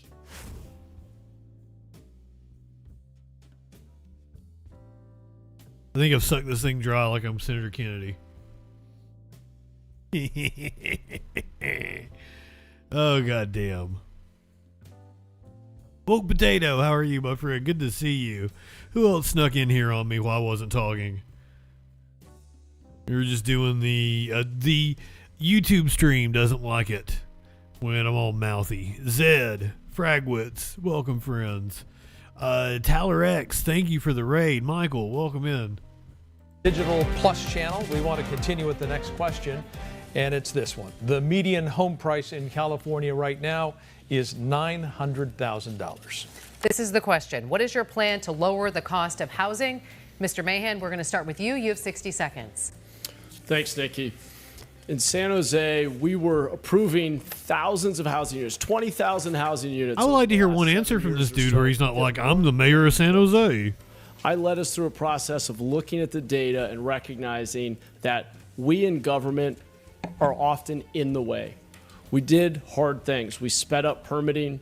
We've used new technology to make it easier to apply. And most importantly, I got a hard thing for you. Fees that look good on paper, but we're blocking the very thing we need, housing and opportunity for people. We now have thousands of new units under construction. That's a template for the state. That's how we'll move forward. I know what's at stake. I grew up in a household that was paycheck to paycheck. I remember my family, my parents arguing about how to make the mortgage payment. Solving this problem is the most fundamental way to expand economic opportunity and upward mobility in California, and I will get the job done. Mr. Mahan, thank you. Mr. Becerra, same question to you. What is your plan to lower the cost of housing? You have 60 seconds. Well, we have to give those who build the homes the incentive to do so. That means streamlining the regulations and the fees that make it impossible to believe that they can make these sounds like abundance talk to me. Once we do that, we want to build smart. We want to build in the places where it makes sense. Buy transportation so it's easy to get to and from work. Make it so that we don't have commutes that are hour and a half long. We want to make sure that we help those who want to buy a house get in a house. Most Californians who are renting are essentially paying a monthly mortgage, except it's called rent. I would convert them into homeowners by helping them with their down payment. All about that. Down payment assistance programs where we will expand the opportunity for a renter to become a homeowner. And the next thing I will do is in the first 100 days, I will make sure that we get all those projects that are essentially shovel ready to go. And there are some 40,000 housing units that are shovel ready. They just need a little kick over the finish line. I would make sure we do that, whether it's the small tranche of money they need or getting rid of some of the licensing requirements they need. Mr. Becerra, thank you. Mr. Bianco, same question to you. What is your plan to lower the cost of housing? We just get to final Jeopardy. Seconds. We're going to all be honest about the problem. The problem is California state government. California state government created this housing problem. It is not that we can't afford a house. It's that builders can't afford to build a house because of the excessive regulations on our building industry, along with every other business and industry in California. On day one, I remove all of those regulations from our building industry that will allow more, as much as a third, sometimes more depending on location, to a third of the price of a home to be removed off of that $900,000 price tag just by getting rid of the government red tape. Instead of 3 to 5 years, it's going to take 3 to 5 months to build a house. We will encourage our builders to build. When we take the restrictions away, builders build homes. We do not have a land problem in California. We have a management problem. We have a government problem that we absolutely must take away. The restrictions, the big ones, all the regulations, but CEQA, Coastal Commission, CARB, all of those on our building and building industry will be removed. Mr. Bianco, thank you. Mr. Hilton, same question to you. You have 60 seconds.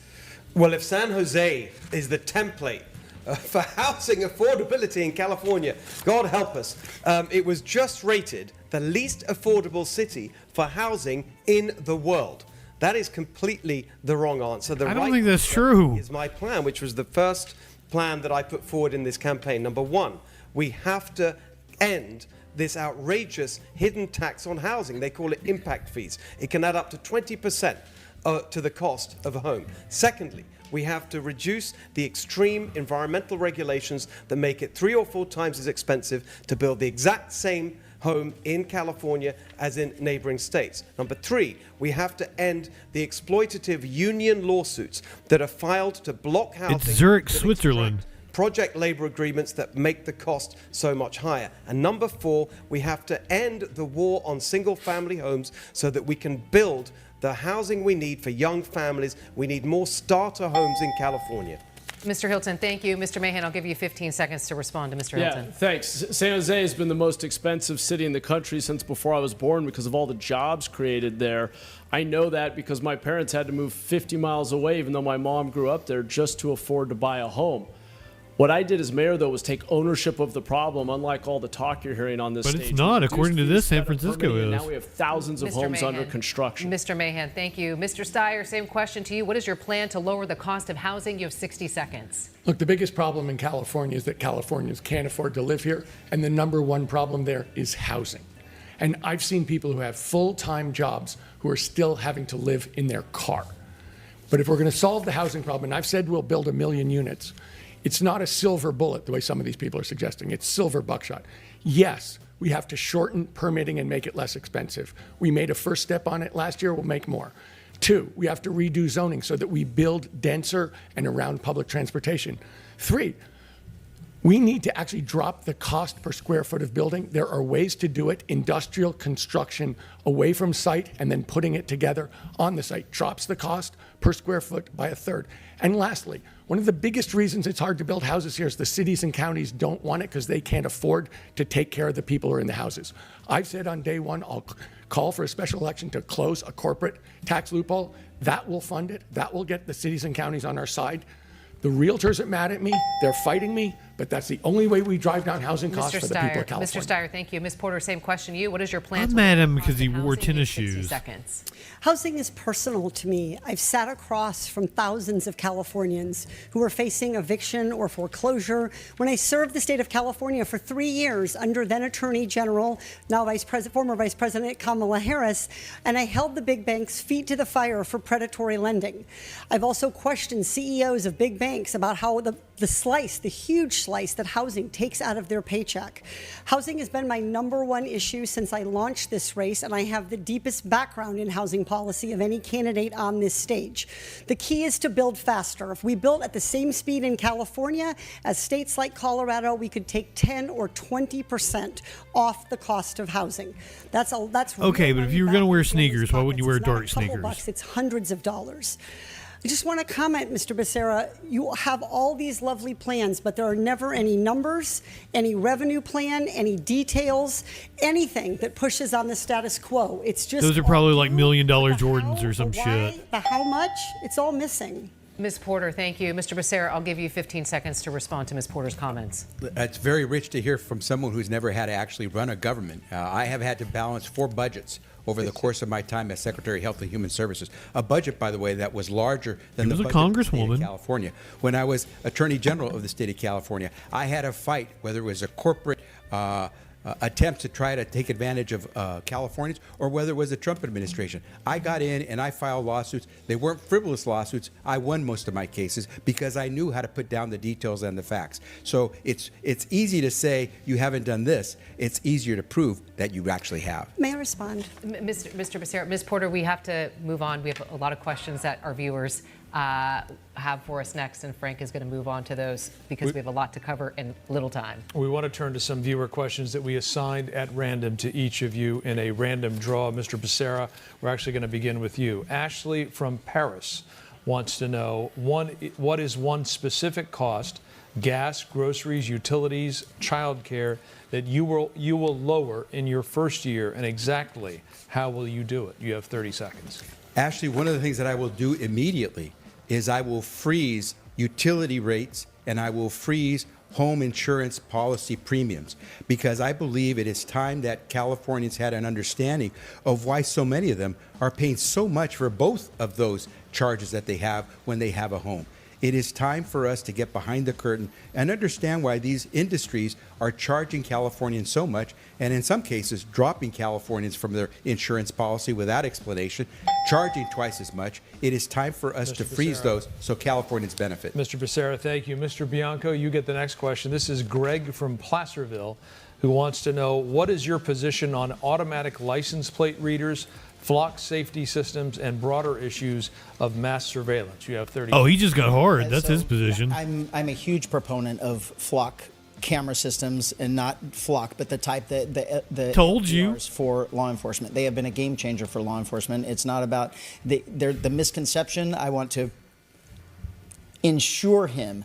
We don't know you're driving the car from those license plate readers. They read license plates, that's it. And we are able to find criminals who use vehicles for that. Mr. Bianco, thank you. Mr. Hilton, you get the next question. This is Carlos from Los Angeles, who wants to know, what are you going to do for California schools? You have 30 seconds.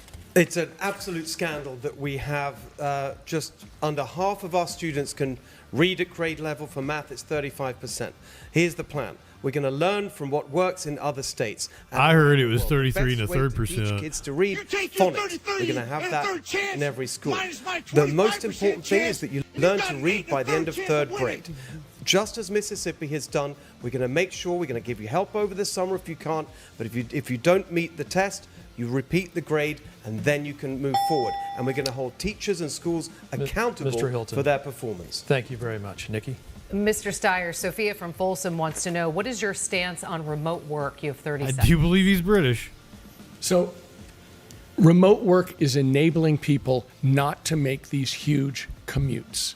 And it is a way for us to save money. It is a way to keep people off the roads. So I am a supporter of remote work, period. But let me say this as someone who has run lots of organization and lots of teams. There's reasons to be in the office that involve human interaction, that involve mentoring, that involve the growth of young people. So when you're running an organization, yes, you have to take into account costs, but more than that, you have to account for the human growth of a culture and a team. Mr. Steyer, He wants to give you a pizza party. Ms. Porter, Toby from Costa Mesa wants to know, do you agree with schools not notifying parents if their child identifies as a different gender? You have 30 seconds. It is between a parent and a child when a child chooses to have that conversation. The job of our educators is to teach them to read by third grade. That is a really important benchmark to help them make the jump from Algebra 1 to Algebra 2, which opens the door to higher paying jobs. These are conversations for kids and parents to have with each other and their healthcare providers. This is not a role for schools to be policing personal decisions. Ms. Porter, thank you. Mr. Mahan, John Carlo from Los Angeles asks this. How would you communicate with Donald Trump if he attacks you directly or policies valued in California? You have 30 seconds. Well, just as I've done as mayor of San Jose, when the Trump administration threatens California's people, our funding, our values, I'll fight back. We'll use the courts. In San Jose, we've sued this administration over a dozen times. We've funded legal services for our immigrant neighbors. We have used every tool at our disposal. But I will also find ways to invite federal agencies to help us rebuild LA, reduce fire risk. We need a partnership, and we need to find common ground with this administration on certain issues. Mr. Mahan, thank you. Frank. We'd like to move on to our next question. Did he not mention San Jose? Not get home insurance anymore, or their premiums have skyrocketed. Insurance companies blame I wasn't paying attention the one time he didn't do it. losses. Many have left the state. California's FAIR Plan, a last resort option, is being swamped and is becoming a crisis for the state. Mr. Bianco, this round begins with you. What is your plan to attract private insurance companies playing Pictionary back to now? California? You have 60 seconds. Again, we're going to be honest about the problem. The problem is our California state government, is our California state regulations that are affecting the insurance companies. Various regulations affecting the insurance companies, but particularly, they told us why they were leaving. They told Governor Newsom for 5 years in a row that they were going to leave if he did not change the environmental policies and protections that prevented our fire agencies from creating defensible space around our homes, our cities, and our buildings. They told him they were going to lose cities and they couldn't afford to cover it, so they were going to have to leave. So the answer is remove the regulations, let the fire agencies create that defensible space. We are being absolutely controlled by environmental activism in this state that runs every single regulatory board. And as governor, I will remove that special interest from California state government. Mr. Bianco, thank you for that. Mr. Hilton, Yeah, what is fuck your the plan environment. to attract private insurance companies back to California? You have 60 seconds. We have to be clear about why they left. They left because of Democrat policies and wrong. I think they left because of climate change, bro. Now, some of those mistakes have been corrected. The ability for insurance companies to price in future risk, the ability of insurance companies to account for reinsurance costs. But we still have wrong regulation. And this is the 3-point plan that I've announced to fix this absolutely massive problem that is crushing so many families across California. Number one, we've got to get people off the FAIR Plan. It was designed for about 100,000 people. Now you've got over 600,000. We've got to work proactively to get those people onto commercial insurance. Number two, we have to stick to the regulatory framework that was in the original proposition that set up the insurance department. 60 days to approve rate changes. Sometimes now it's over a year. And number three, we have to stop these nuisance lawsuits. Which one of these fuckers are you wanting to see in a swimsuit? State that are increasing the cost of insurance. All right, Mr. Hilton, thank you. Mr. Steyer, what is your plan to attract private I mean, Katie did lose weight. back to California? You have 60 seconds. Well, skyrocketing home insurance is one of the huge Bet Steyer's got problems facing nice California cheeks. homeowners. And it's a result of catastrophic fires and houses being burnt down, and therefore insurance companies wanting to get paid for that risk. What California needs to do is reduce that risk. We need to reduce the risk of catastrophic fire. What does that look like? On a macro basis, it looks like I miss the day when Schwarzenegger was the governor.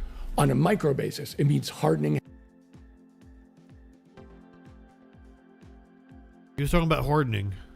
Why'd we lose him?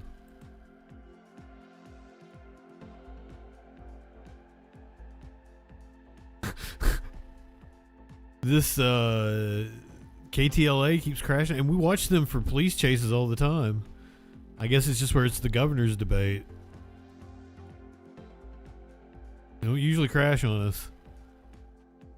Job is to make sure that they do the work, that they take it into account, and that housing insurance goes way down. Mr. Steyer, thank you. Nikki? Ms. Porter, what is your plan to attract private insurance companies? Sorry if any of you were really into Tom Steyer's answer. First, I just want to acknowledge that so many who have been affected by wildfires have not received the federal aid that California deserves from the federal government because of Donald Trump. I also want to say, as a consumer protection advocate, I would absolutely hold insurers' feet to the fire to make sure they pay out damages when homes have been burned. I think the solution is to have more insurance companies and more competition, but they're going to do that when we have reduced wildfire risk. We cannot afford to not act to reduce wildfire risk. We all lose. Families who lose their homes more than others when we face these kinds of catastrophic wildfires. So fighting climate change and fighting wildfire risk is ultimately how you reduce the number of people who are forced onto a FAIR Plan that is unstable and not financially sustainable for taxpayers. Ms. Porter, thank you. Mr. Mahan, same question to you. What is your plan to attract private insurance companies back to California? You have 60 seconds. Well, Nikki, I've walked through the Palisades and Altadena with families who have lost everything, and I've seen firsthand what's broken. As governor, I will take responsibility for ensuring that we better manage our public lands. We have to reduce the fire risk at the edge of our urban areas so we're not putting homeowners at risk. And when you have those catastrophic fires, it pushes up costs for everyone. We need to bring the private insurance market back, force them to compete with one another on value, allow them to appropriately price risk. And when they play games, as we've heard in some cases, of switching adjusters and dragging out the process of paying out claims, they must be held accountable by the state, and I'll make sure we do that.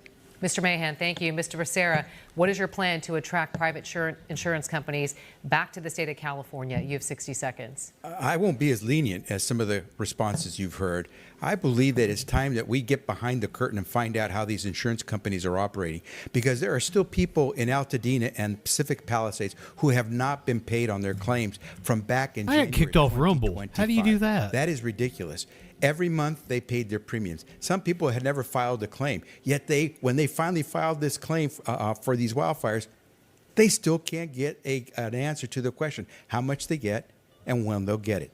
That is not right. We should hold their feet to the fire. I'll make sure that we take on all the issues of wildfire mitigation. Sure, you have to harden your home. We have to make sure we don't have developers building in high-risk areas. We'll do all those things. But first and foremost, insurers owe those consumers, those people who paid their premiums, responses. They paid their premiums. They are owed a response on their claims. It's ridiculous that people have had to wait more than a year. That is not the way you treat a customer. Mr. Becerra, thank you. Frank. We're going to move on to our next topic, and that is social media and our children. A California jury found Meta and Google negligent, ordering them to pay damages or that's another one of those where I don't know what I feel social media that about contributed to mental like health fuck issues. Meta. Would you support a law that bans social media usage for kids under 16 years of age? This is going to go to each. I don't know that I like that ruling. Mr. Hilton, you will go first. You have 30 seconds. So as the father of 2 teenage children, I know this issue very well. But actually, it's an issue that I've been thinking about and advocating on for many, many years. 11 years ago, in my book, More Human, 2015, that was published, I made the argument that it's not just the apps. It's in the not sequel, just the More Human than the the Human. screens themselves, and that we should set a social norm that children under 16 should not have a smartphone. That is my position now. I think that every parent in their heart knows that it's wrong. Kids do not need smartphones, and we shouldn't allow it. So just to clarify, though, on the social media side, yes or no, banning it for kids under 16? I think it misses the point, honestly. I think that we've got to get to the heart of the problem. Are you talking about Maynard? The devices and the screens. All right, Mr. Hilton, thank you. Mr. Steyer, would you support a law that bans social media usage for kids under 16 years of age? You have 30 seconds. Yes, I would. I've said that publicly. I think it's been clear for a long time that young people have significant mental health issues as a result of social media. And we have counted on the companies to police themselves, and that has definitely failed. And let me say that as AI is here, artificial intelligence, that is something else which very much threatens the safety and health of our children. And that is something which absolutely threatens them. And young people are addicted to their artificial intelligent friends more than their real friends. And so we are going to have to regulate these companies and have the courage to do it. Mr. Steyer, thank you. Ms. Porter, would you support a law that bans social media usage for kids under 16? You have 30 seconds. Yeah, as a mom of 3 teenagers, I will say that every kid is different. I definitely have a kid, I won't name him here, who's doing a good job with moderating social media, using it occasionally and in ways that have been helpful. I have another kid who's constantly told to put her device down, and when needed, I take it away. I do think we need to hold companies accountable when their products produce harm. If they're producing addiction, if they're failing to moderate inappropriate conduct, then we absolutely should hold them accountable. But those problems affect both kids particularly, but also adults. And just to clarify, and forgive me if I missed it, but hold accountable or ban the usage for kids under 16? I would not ban under 16. I might consider a different ban, but I also want to recognize that as a parent, it's an opportunity for families to make choices and have conversations about technology that these kids will see their whole lives. Ms. Porter, thank you. Mr. Mahan, would you support a law that bans social media usage I hate bans for on kids under 16 like anything, pretty much. What I would do is require parental consent for children under 16 to be able to use social media. I would also ban cell phone use during the academic day in public schools all the way through high school. I think it's destructive to give kids products that their brains aren't fully developed and able to use safely, and so I would put those Well, restrictions that's the problem, in is place. that you're giving them something loaded with products as opposed to just a tool. In this situation, I'm raising my wife. The and I are tool is raising two incredibly kids. They're handy 8 and 6 useful. The years kids old. need to learn how to use Limit it. Screen time. Mr. Mahan, same clarification. You say require parental consent. The problem is what they're bombarded with. Banning it under the age of 16. The reason I would require parental consent under 16 is that there are lots of educational tools that may have social components that might connect students. There could be applications that make sense, but parents should have control over those decisions. Mr. Mahan, thank you. Mr. Becerra, would you support a law that bans social media usage for kids under 16? 30 seconds. Addiction is dangerous. Yes, I would absolutely work with legislators to make sure we can enact such a law. Kids have died as a result of their use of social media. Kids are going into this spiral down. Yeah, Facebook had me eating Tide Pods. Playing with their phone. It is time for us to act.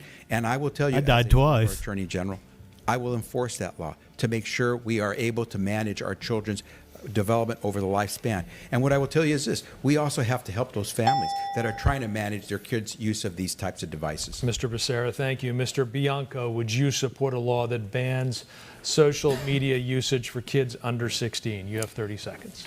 No, that's up to their parents. I think it's interesting that drugs create mental illness too, and yet California Democrats have made drugs legal in California. But now we're going to Cart ban before the social horse media there, because it creates Bianco. a mental health issue for kids under 16. We know it creates mental health issues for adults. Social media is not a good I think a thing lot of people for turn us to be drugs to spending cope with their 12 mental hours a health day on. issues. But it is up to Dipshit. parents what they want to do with their kids. It's not up to the government to tell them what their kids are going to do.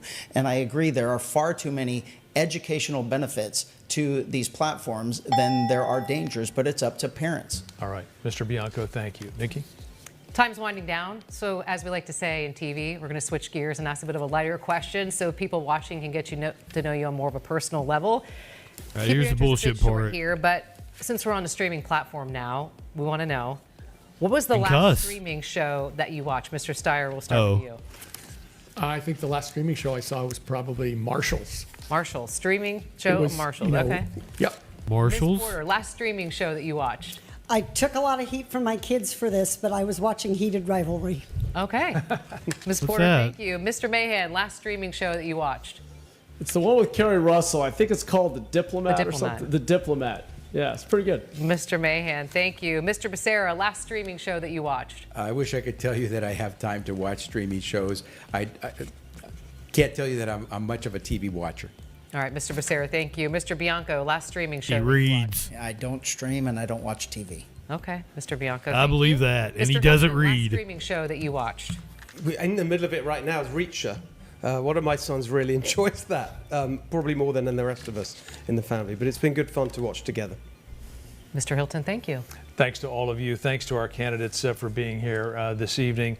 And we want to say that, oh, I'm sorry, did we not Yes. ask someone? Yes. No, Okay, we're ready to everybody go. got their answer? Oh, I think I know the one you're talking about. Make sure we know what you're streaming. That wraps up our debate for tonight. We want to invite you to stay tuned for the spin room that's happening. He ain't reading nothing. right He's here sitting in there the like studio just straight live ahead looking at the after wall. break. So stay But he's not tuned. cleaning his gun. We want He's to like remind Putty on everyone at Seinfeld. home, ballots for the California primary election, they start going out very soon on May 4th. And of course, He Election cuts to Day Putty and he's is just sitting there on the May couch 7th. looking We thank straight you for ahead at the watching. wall. That's Bianco when he goes home. Well, thoughts? This is the most unlikable set of candidates I've ever seen.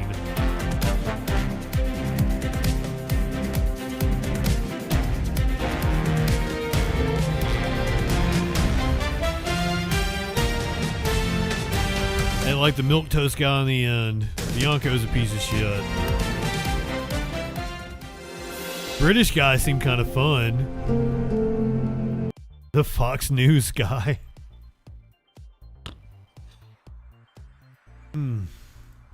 He's the one that has Trump's endorsement. The British guy has Trump's endorsement in the California gubernatorial race. Zed, it's always my pleasure. I love doing the debates. We try to cover as many debates as we can. We try to watch like one of every Senate debate. We'll watch the most high profile congressional debates. I'm not into any of those people at all. All of them sucked. Someone who doesn't suck is this bear. This is in Albany, New York.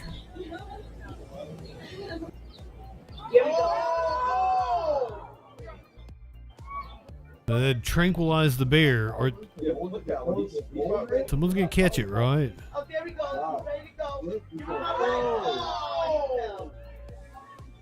So that one must be like a mild something. Or maybe you go to sleep after a while, a few hours. So this is like a teenage bear. He's gotten stuck up in a tree. They had to trank him.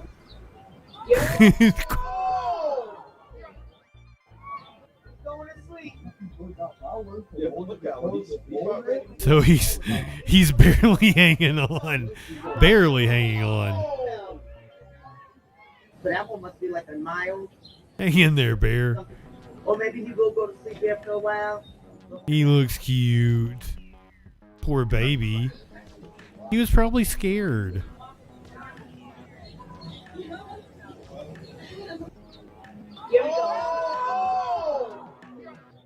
No, they didn't miss the catch. I don't think. God, I hope they didn't. Because, yeah, you see their net move.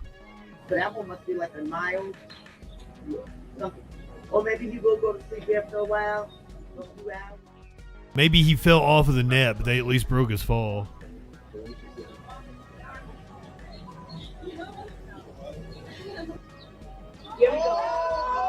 Oh, poor baby.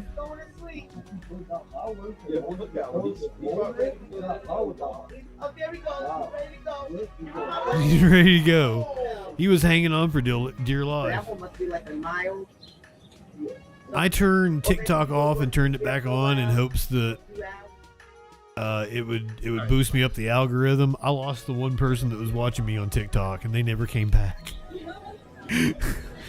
So sorry to Jimmy over on TikTok.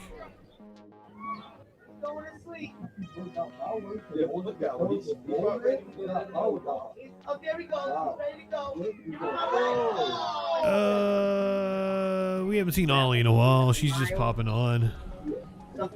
Or maybe you go to sleep after a while, a few hours. If you're watching on Twitch, you're heading over to Ollie Problemas. YouTube people, podcast people, TikTok people, light one up, tip one back. It's alright to have a little fun before you hit the sack. I'm Justin FREAKIN. We'll see you tomorrow night on the Troll Patrol. Live.